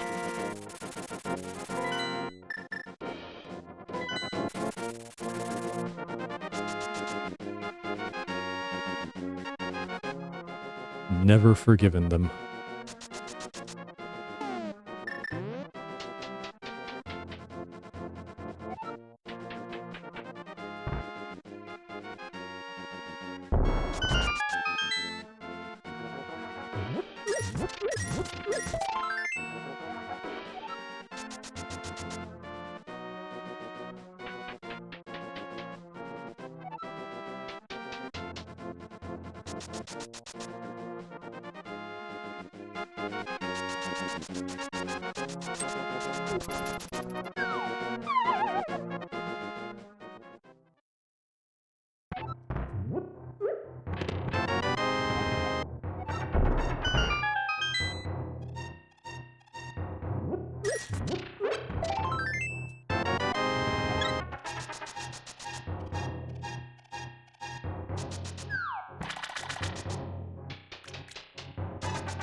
What am I doing? Alright.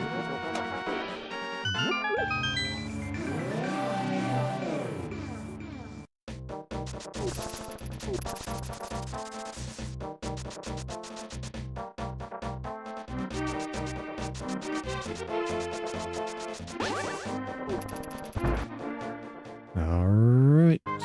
What's it gonna be? Yesterday was like the very first one. Of course that wasn't gonna happen again. How much time am I going to lose? So we had a 7 on shovel. I had a 10 on the treasure box game the other day. 3.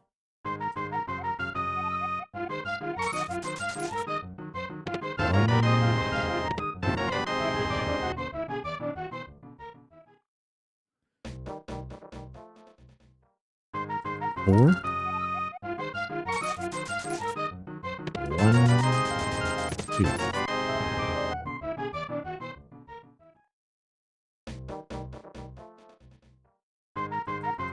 Five.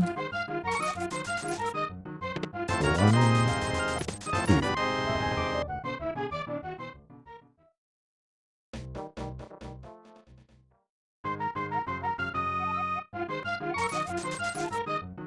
Six. 1, 2.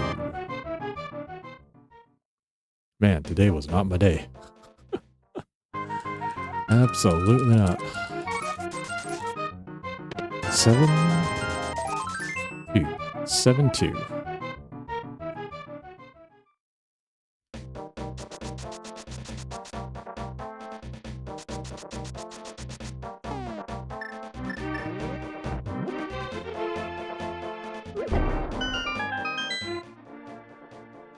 Must have hit the button too early. I did. Whatever.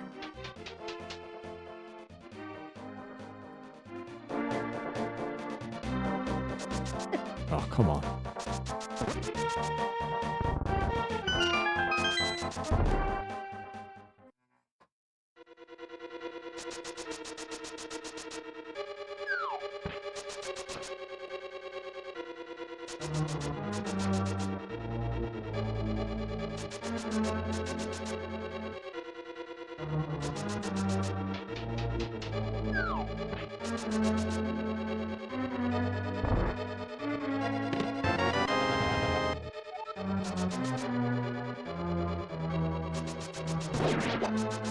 Oh, damn it.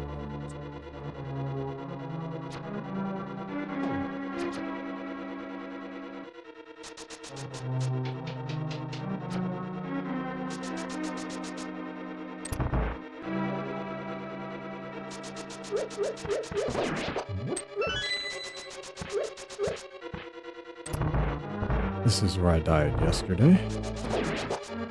Didn't mess it up this time though.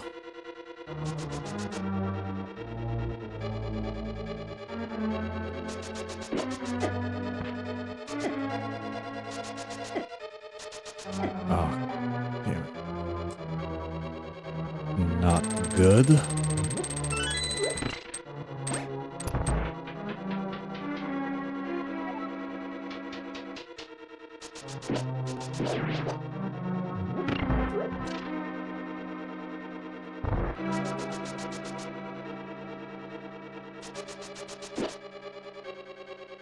Oh, it's absolutely the worst thing that can happen there. I'm not actually sure how to deal with that.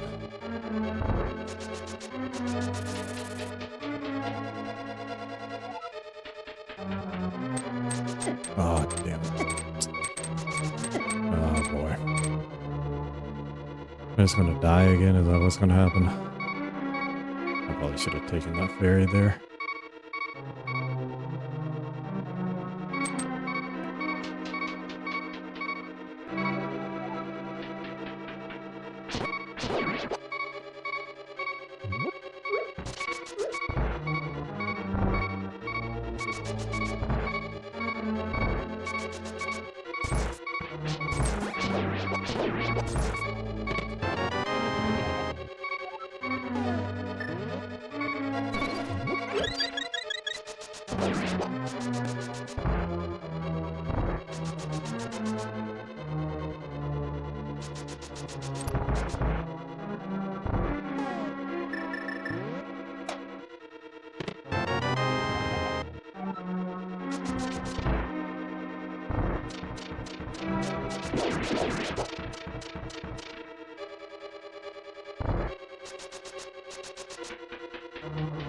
Bum, bum, bum.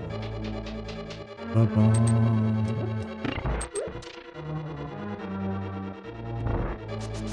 Who cares about 1 heart? Let's just go. I can't beat it with 7. I don't deserve to beat it.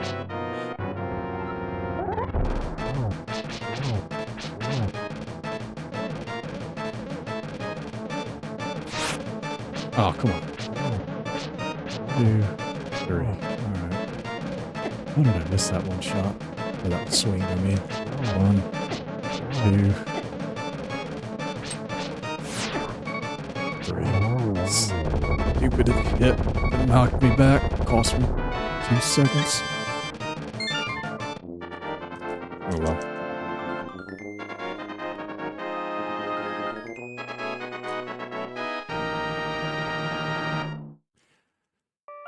Not a very good dungeon there, sadly.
Looking at the time, I think I came out about neutral on that dungeon time.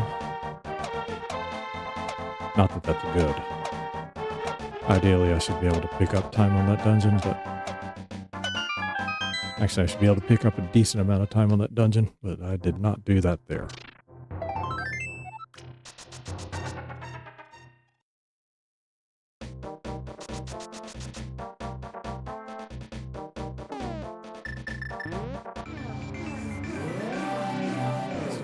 Sure, there's no problems.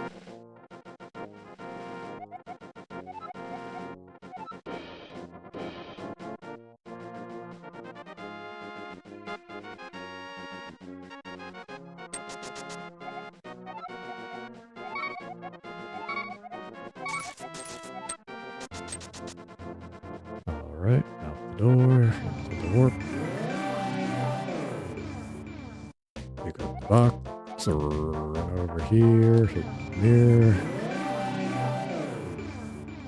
jump in the hole, dash up, switch to the powder, huzzah.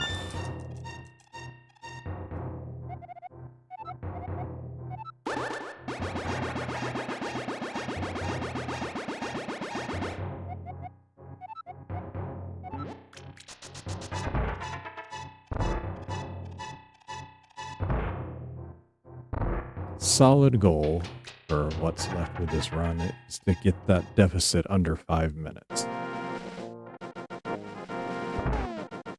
So that's what we're going to try to do.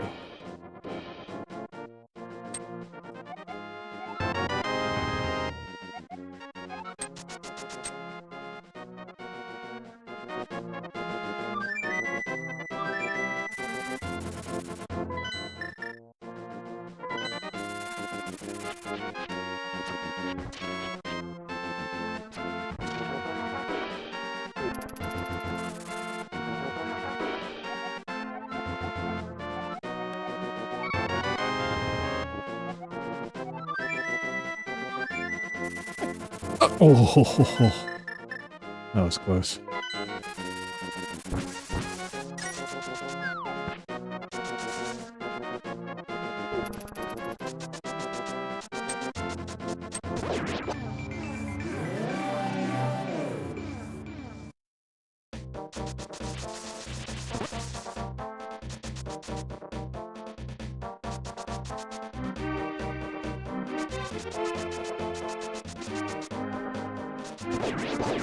Ah, damn it. All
right.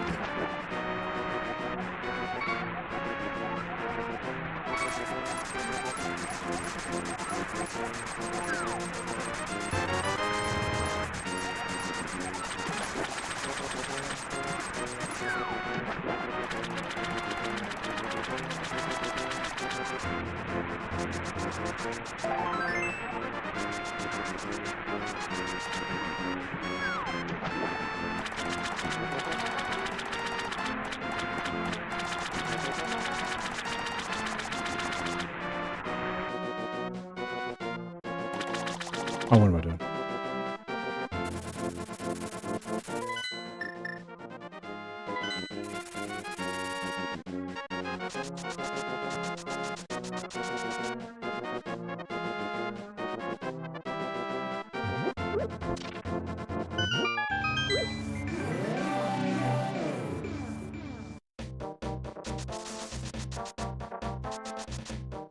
Here we go.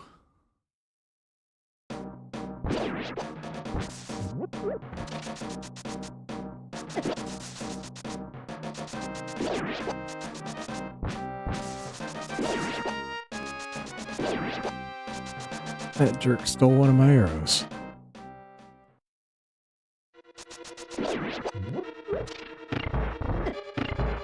Ah.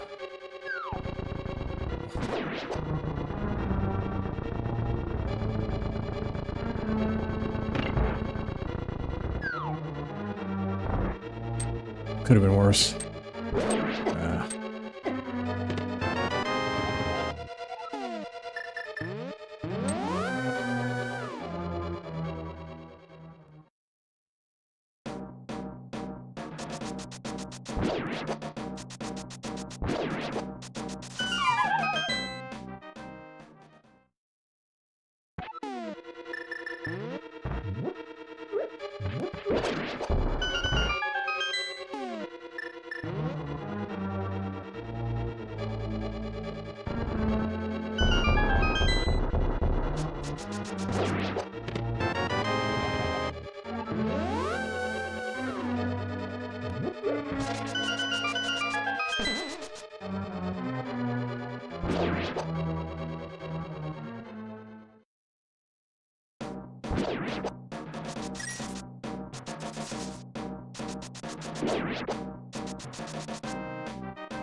All right.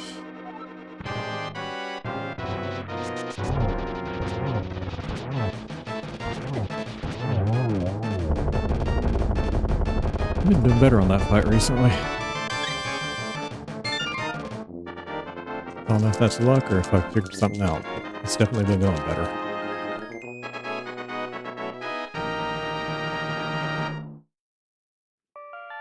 The time that comes out here is going to be a little bit deceptive because I didn't have to pick up rupees because of how many rupees I picked up because the shovel game and treasure box game took forever.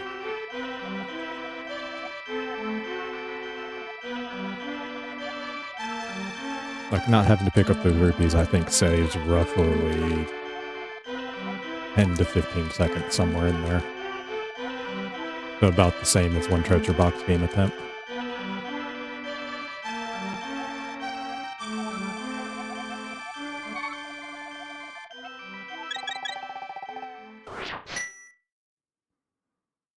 Yeah, we're gonna have to delete that later. I guess that's not realistic. I guess it saves more time than I thought.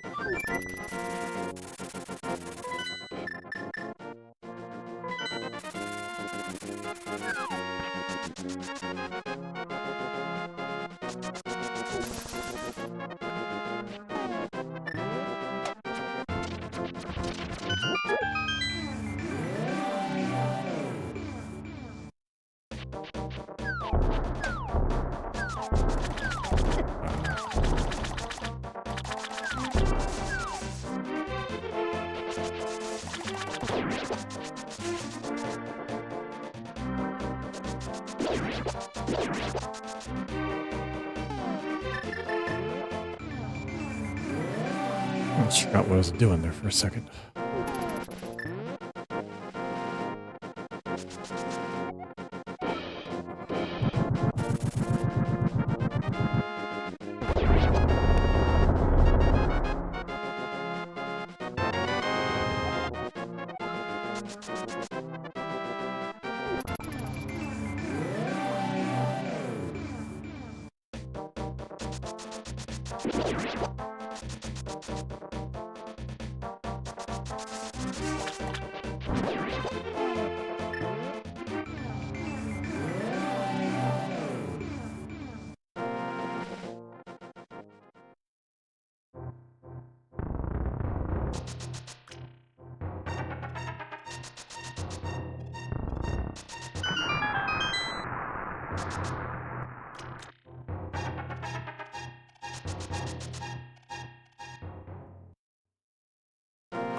It's fine.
At least he did a better job of getting out of it than that.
Oh man, did I mess that up?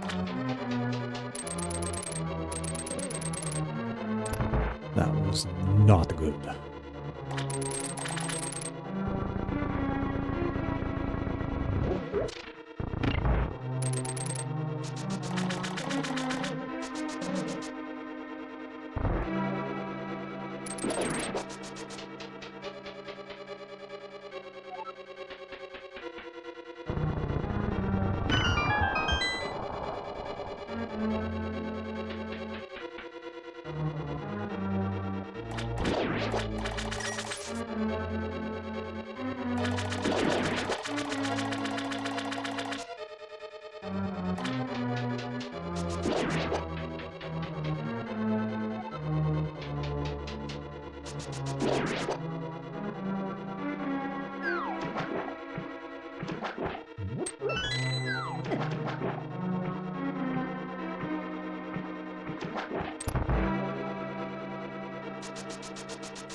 It's alright.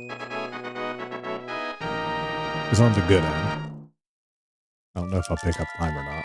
This isn't the easiest one to pick up time on. Might even lose time.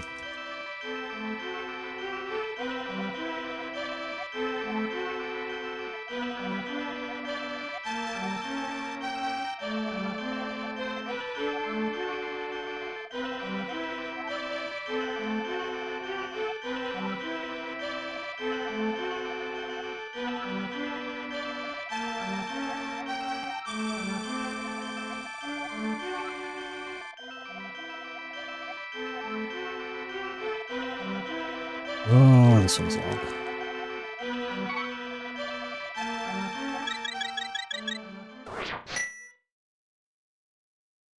Okay, better than I thought.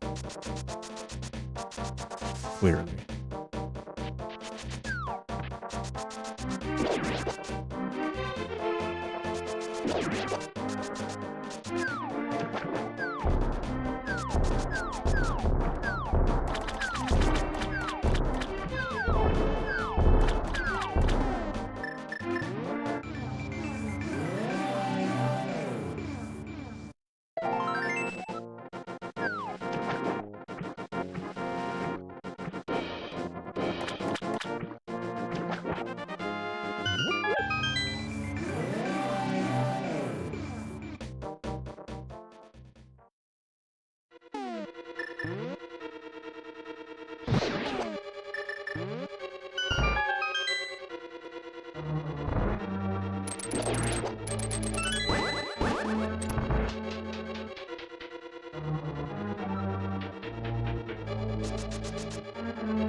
Ooh.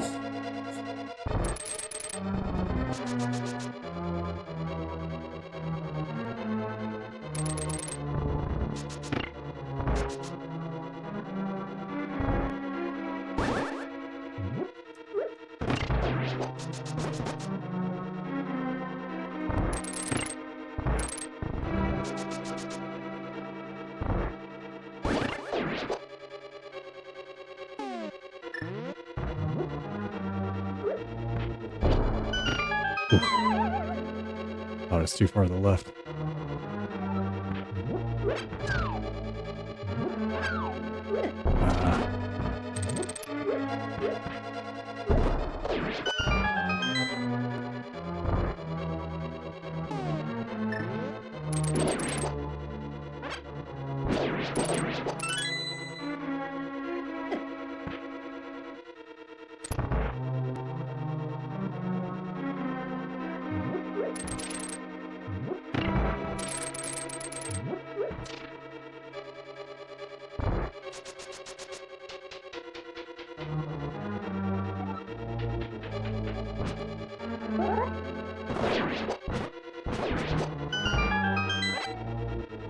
Could have been worse.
Oh.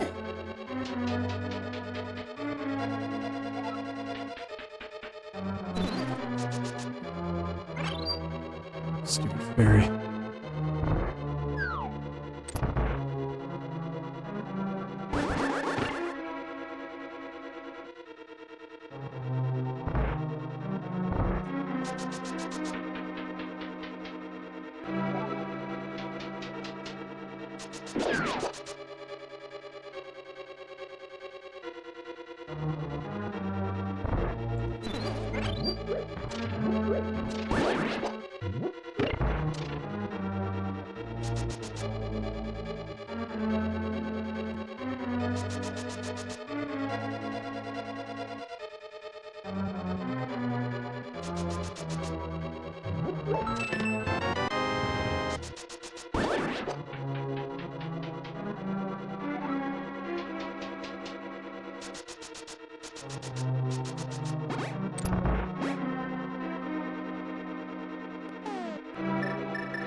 Not great.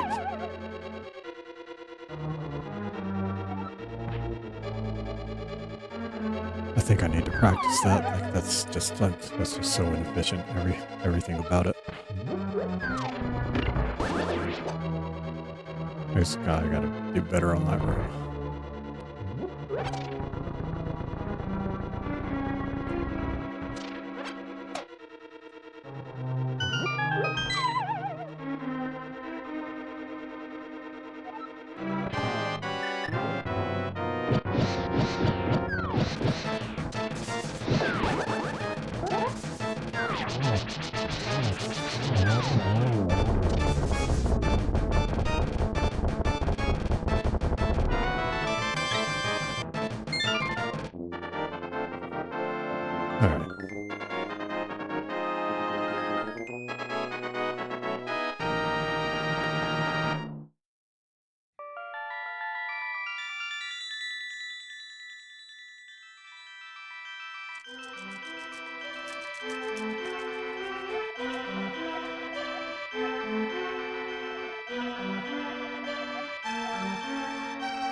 Oh, God.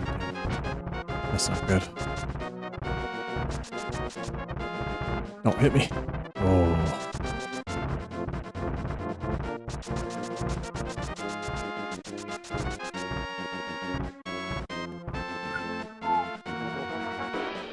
Safe.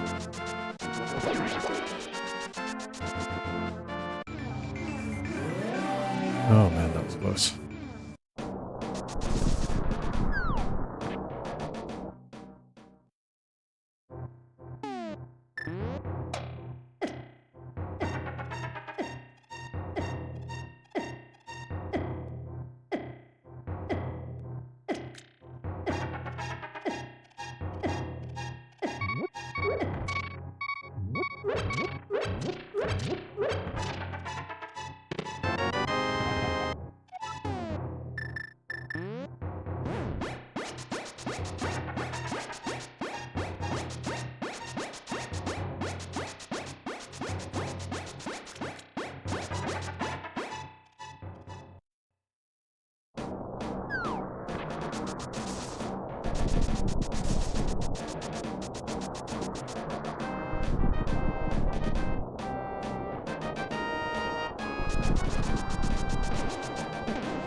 Dumb way to waste a second.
How?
Fuck that up a little bit.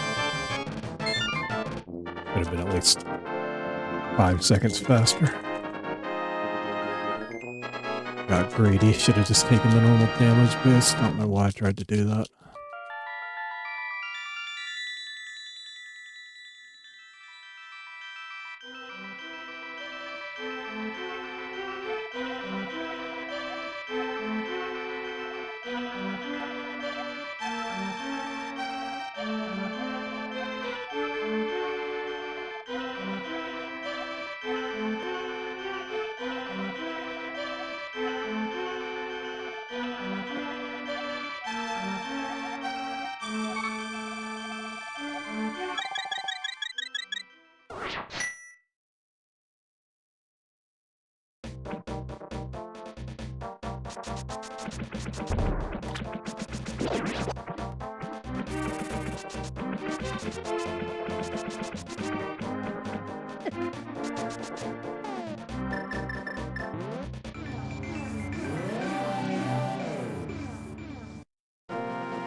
Ah.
It's a little bit overcautious, but whatever.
I don't know what happened there.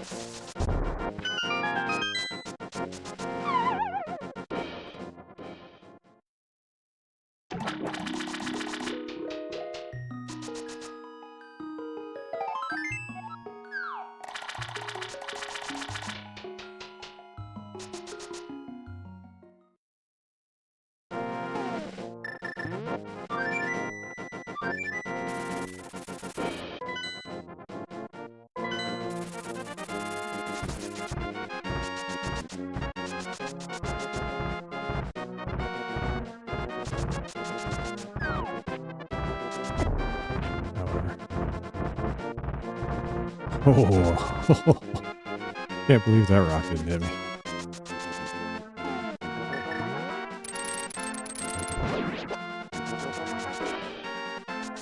Oh, you got me.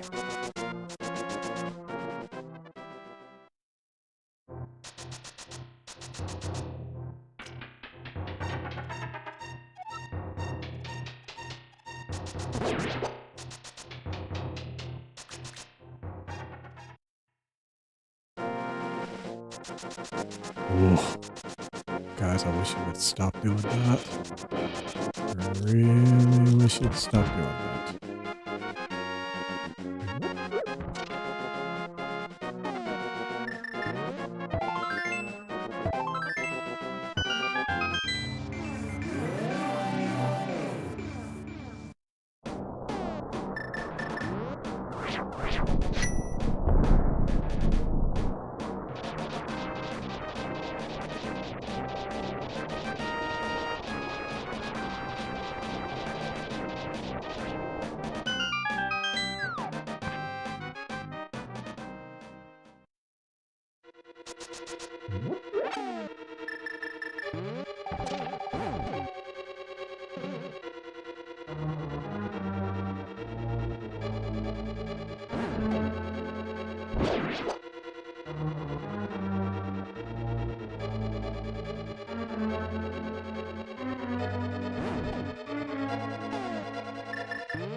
It's too late.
Really gonna need some magic coming up here soon.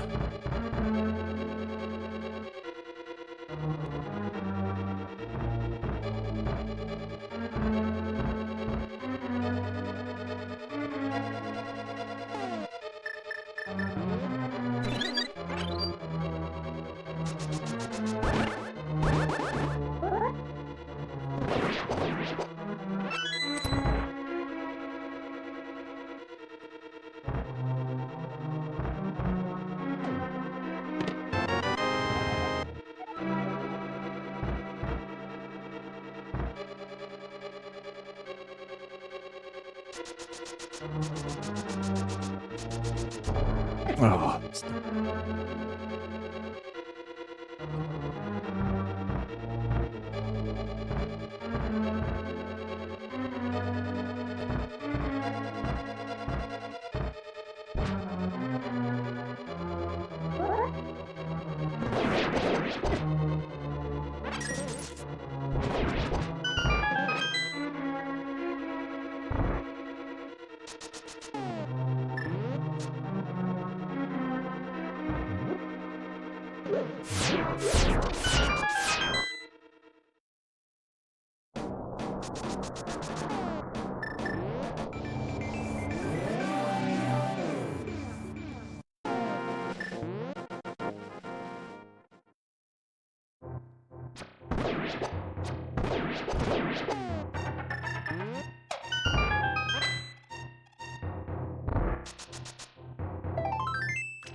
not pretty. I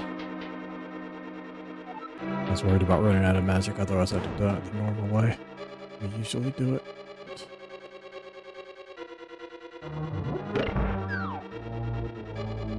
Chickened out. I was afraid I'd run out of magic and that'd be disastrous.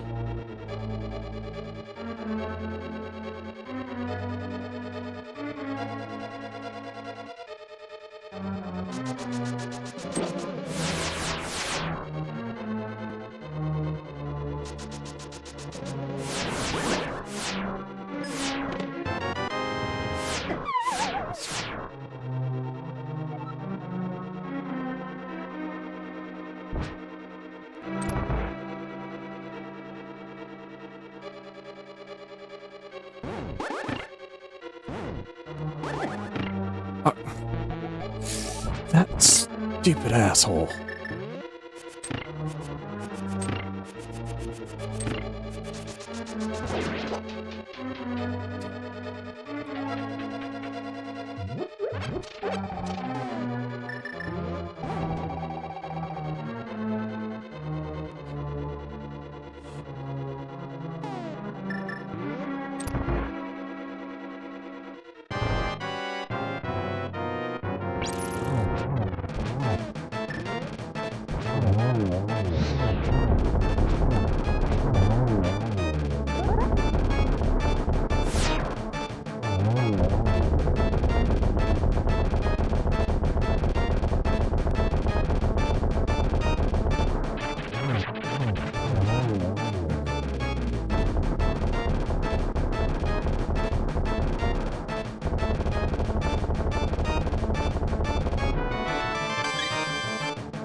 Well, I'll pick up time. Don't think this is going to be a gold split. Don't think we get 5 gold splits in a row here. Especially after all those mistakes down the stretch.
Ah.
So close.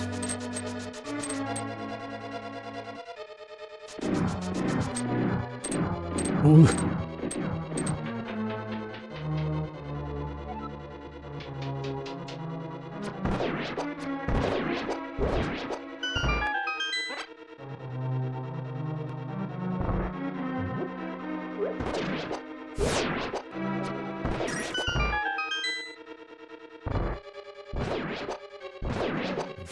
Go up there, asshole.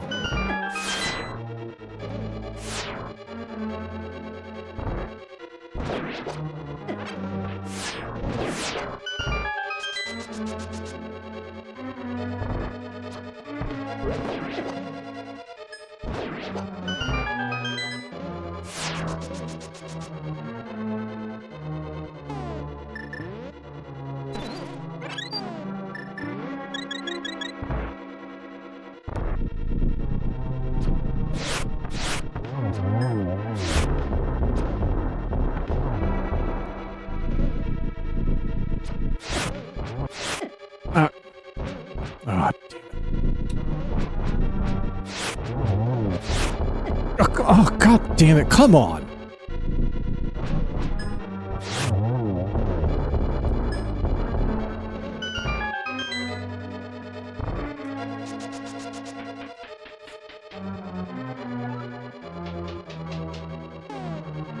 "20-second loss there.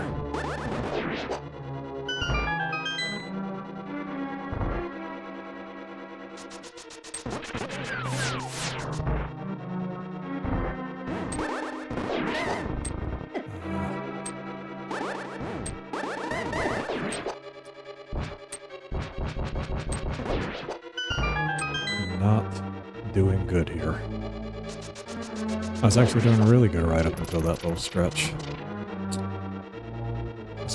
That's gonna cost me an unbelievable amount of time, though, unfortunately.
Two. Oh, come on. Three. That's a little better. Ah, four.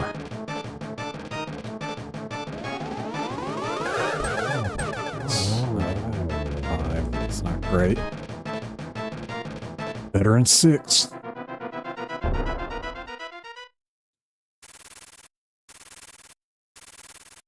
That stupid section really tanked me. Other than that, it wasn't that bad.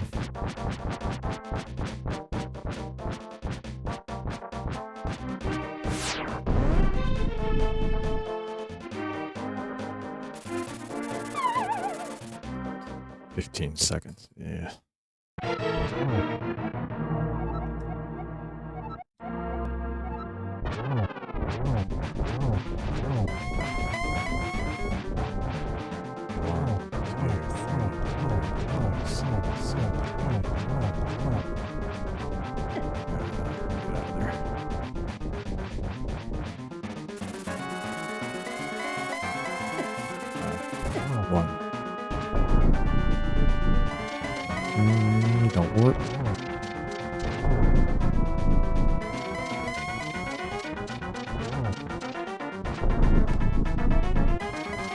Don't work. Don't work. Oh, 1, 2. Don't warp. Don't warp. 3.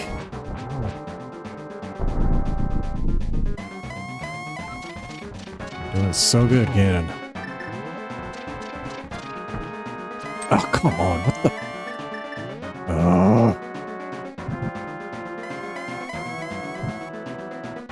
Stupid thing wouldn't fire when I told it to fire.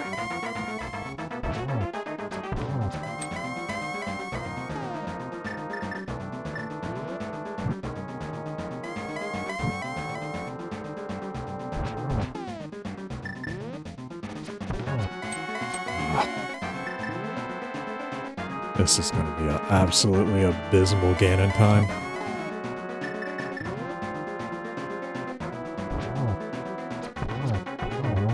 That kind of helped.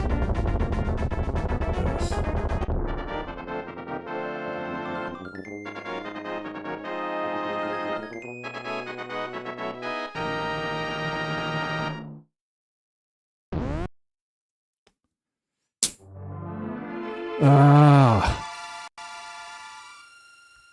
Gave back 25 seconds between Ganon's tower and that fight. I gotta stop doing that.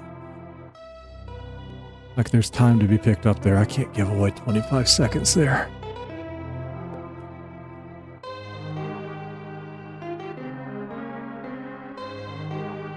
Ugh.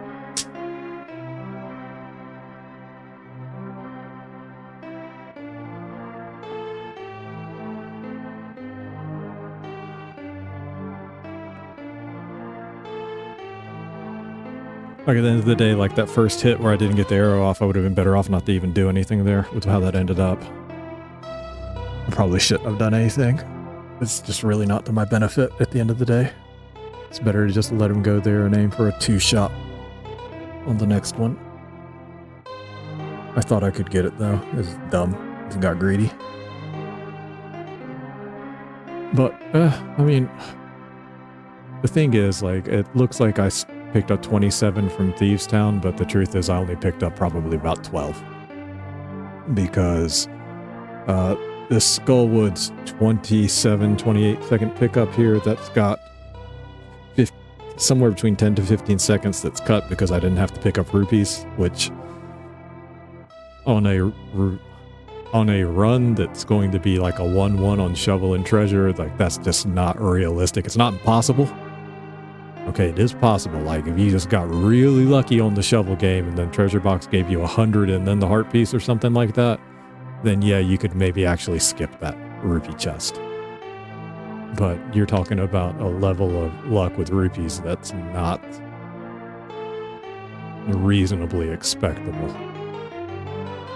So like there's a lot of time saved there that's not really real. So I'd really kind of picked up more like 12 seconds on the back end here. I mean, which isn't bad, because if I do Ganon's Tower and Ganon fight better, then I end up picking up somewhere between 20 and 30 seconds at least on the back end. So if you can combine that with a front end where I can save over a minute, yeah, I can get this down to a minute 55 something very realistically. So, like 154, like I'd have to have like everything go right. Like a Ganon would have to go right. Helm Sword have to go right. Like almost everything would have to go right. And like, well, obviously the some of the best segments, I mean, you're talking about so much stuff going right that's just not realistic. But, arigatou gozaimashita. But either way, picked up time on the back end. That's what I've been aiming to do here. So the overall time doesn't look good because of the shovel and the treasure box. But other than that, this wasn't that bad.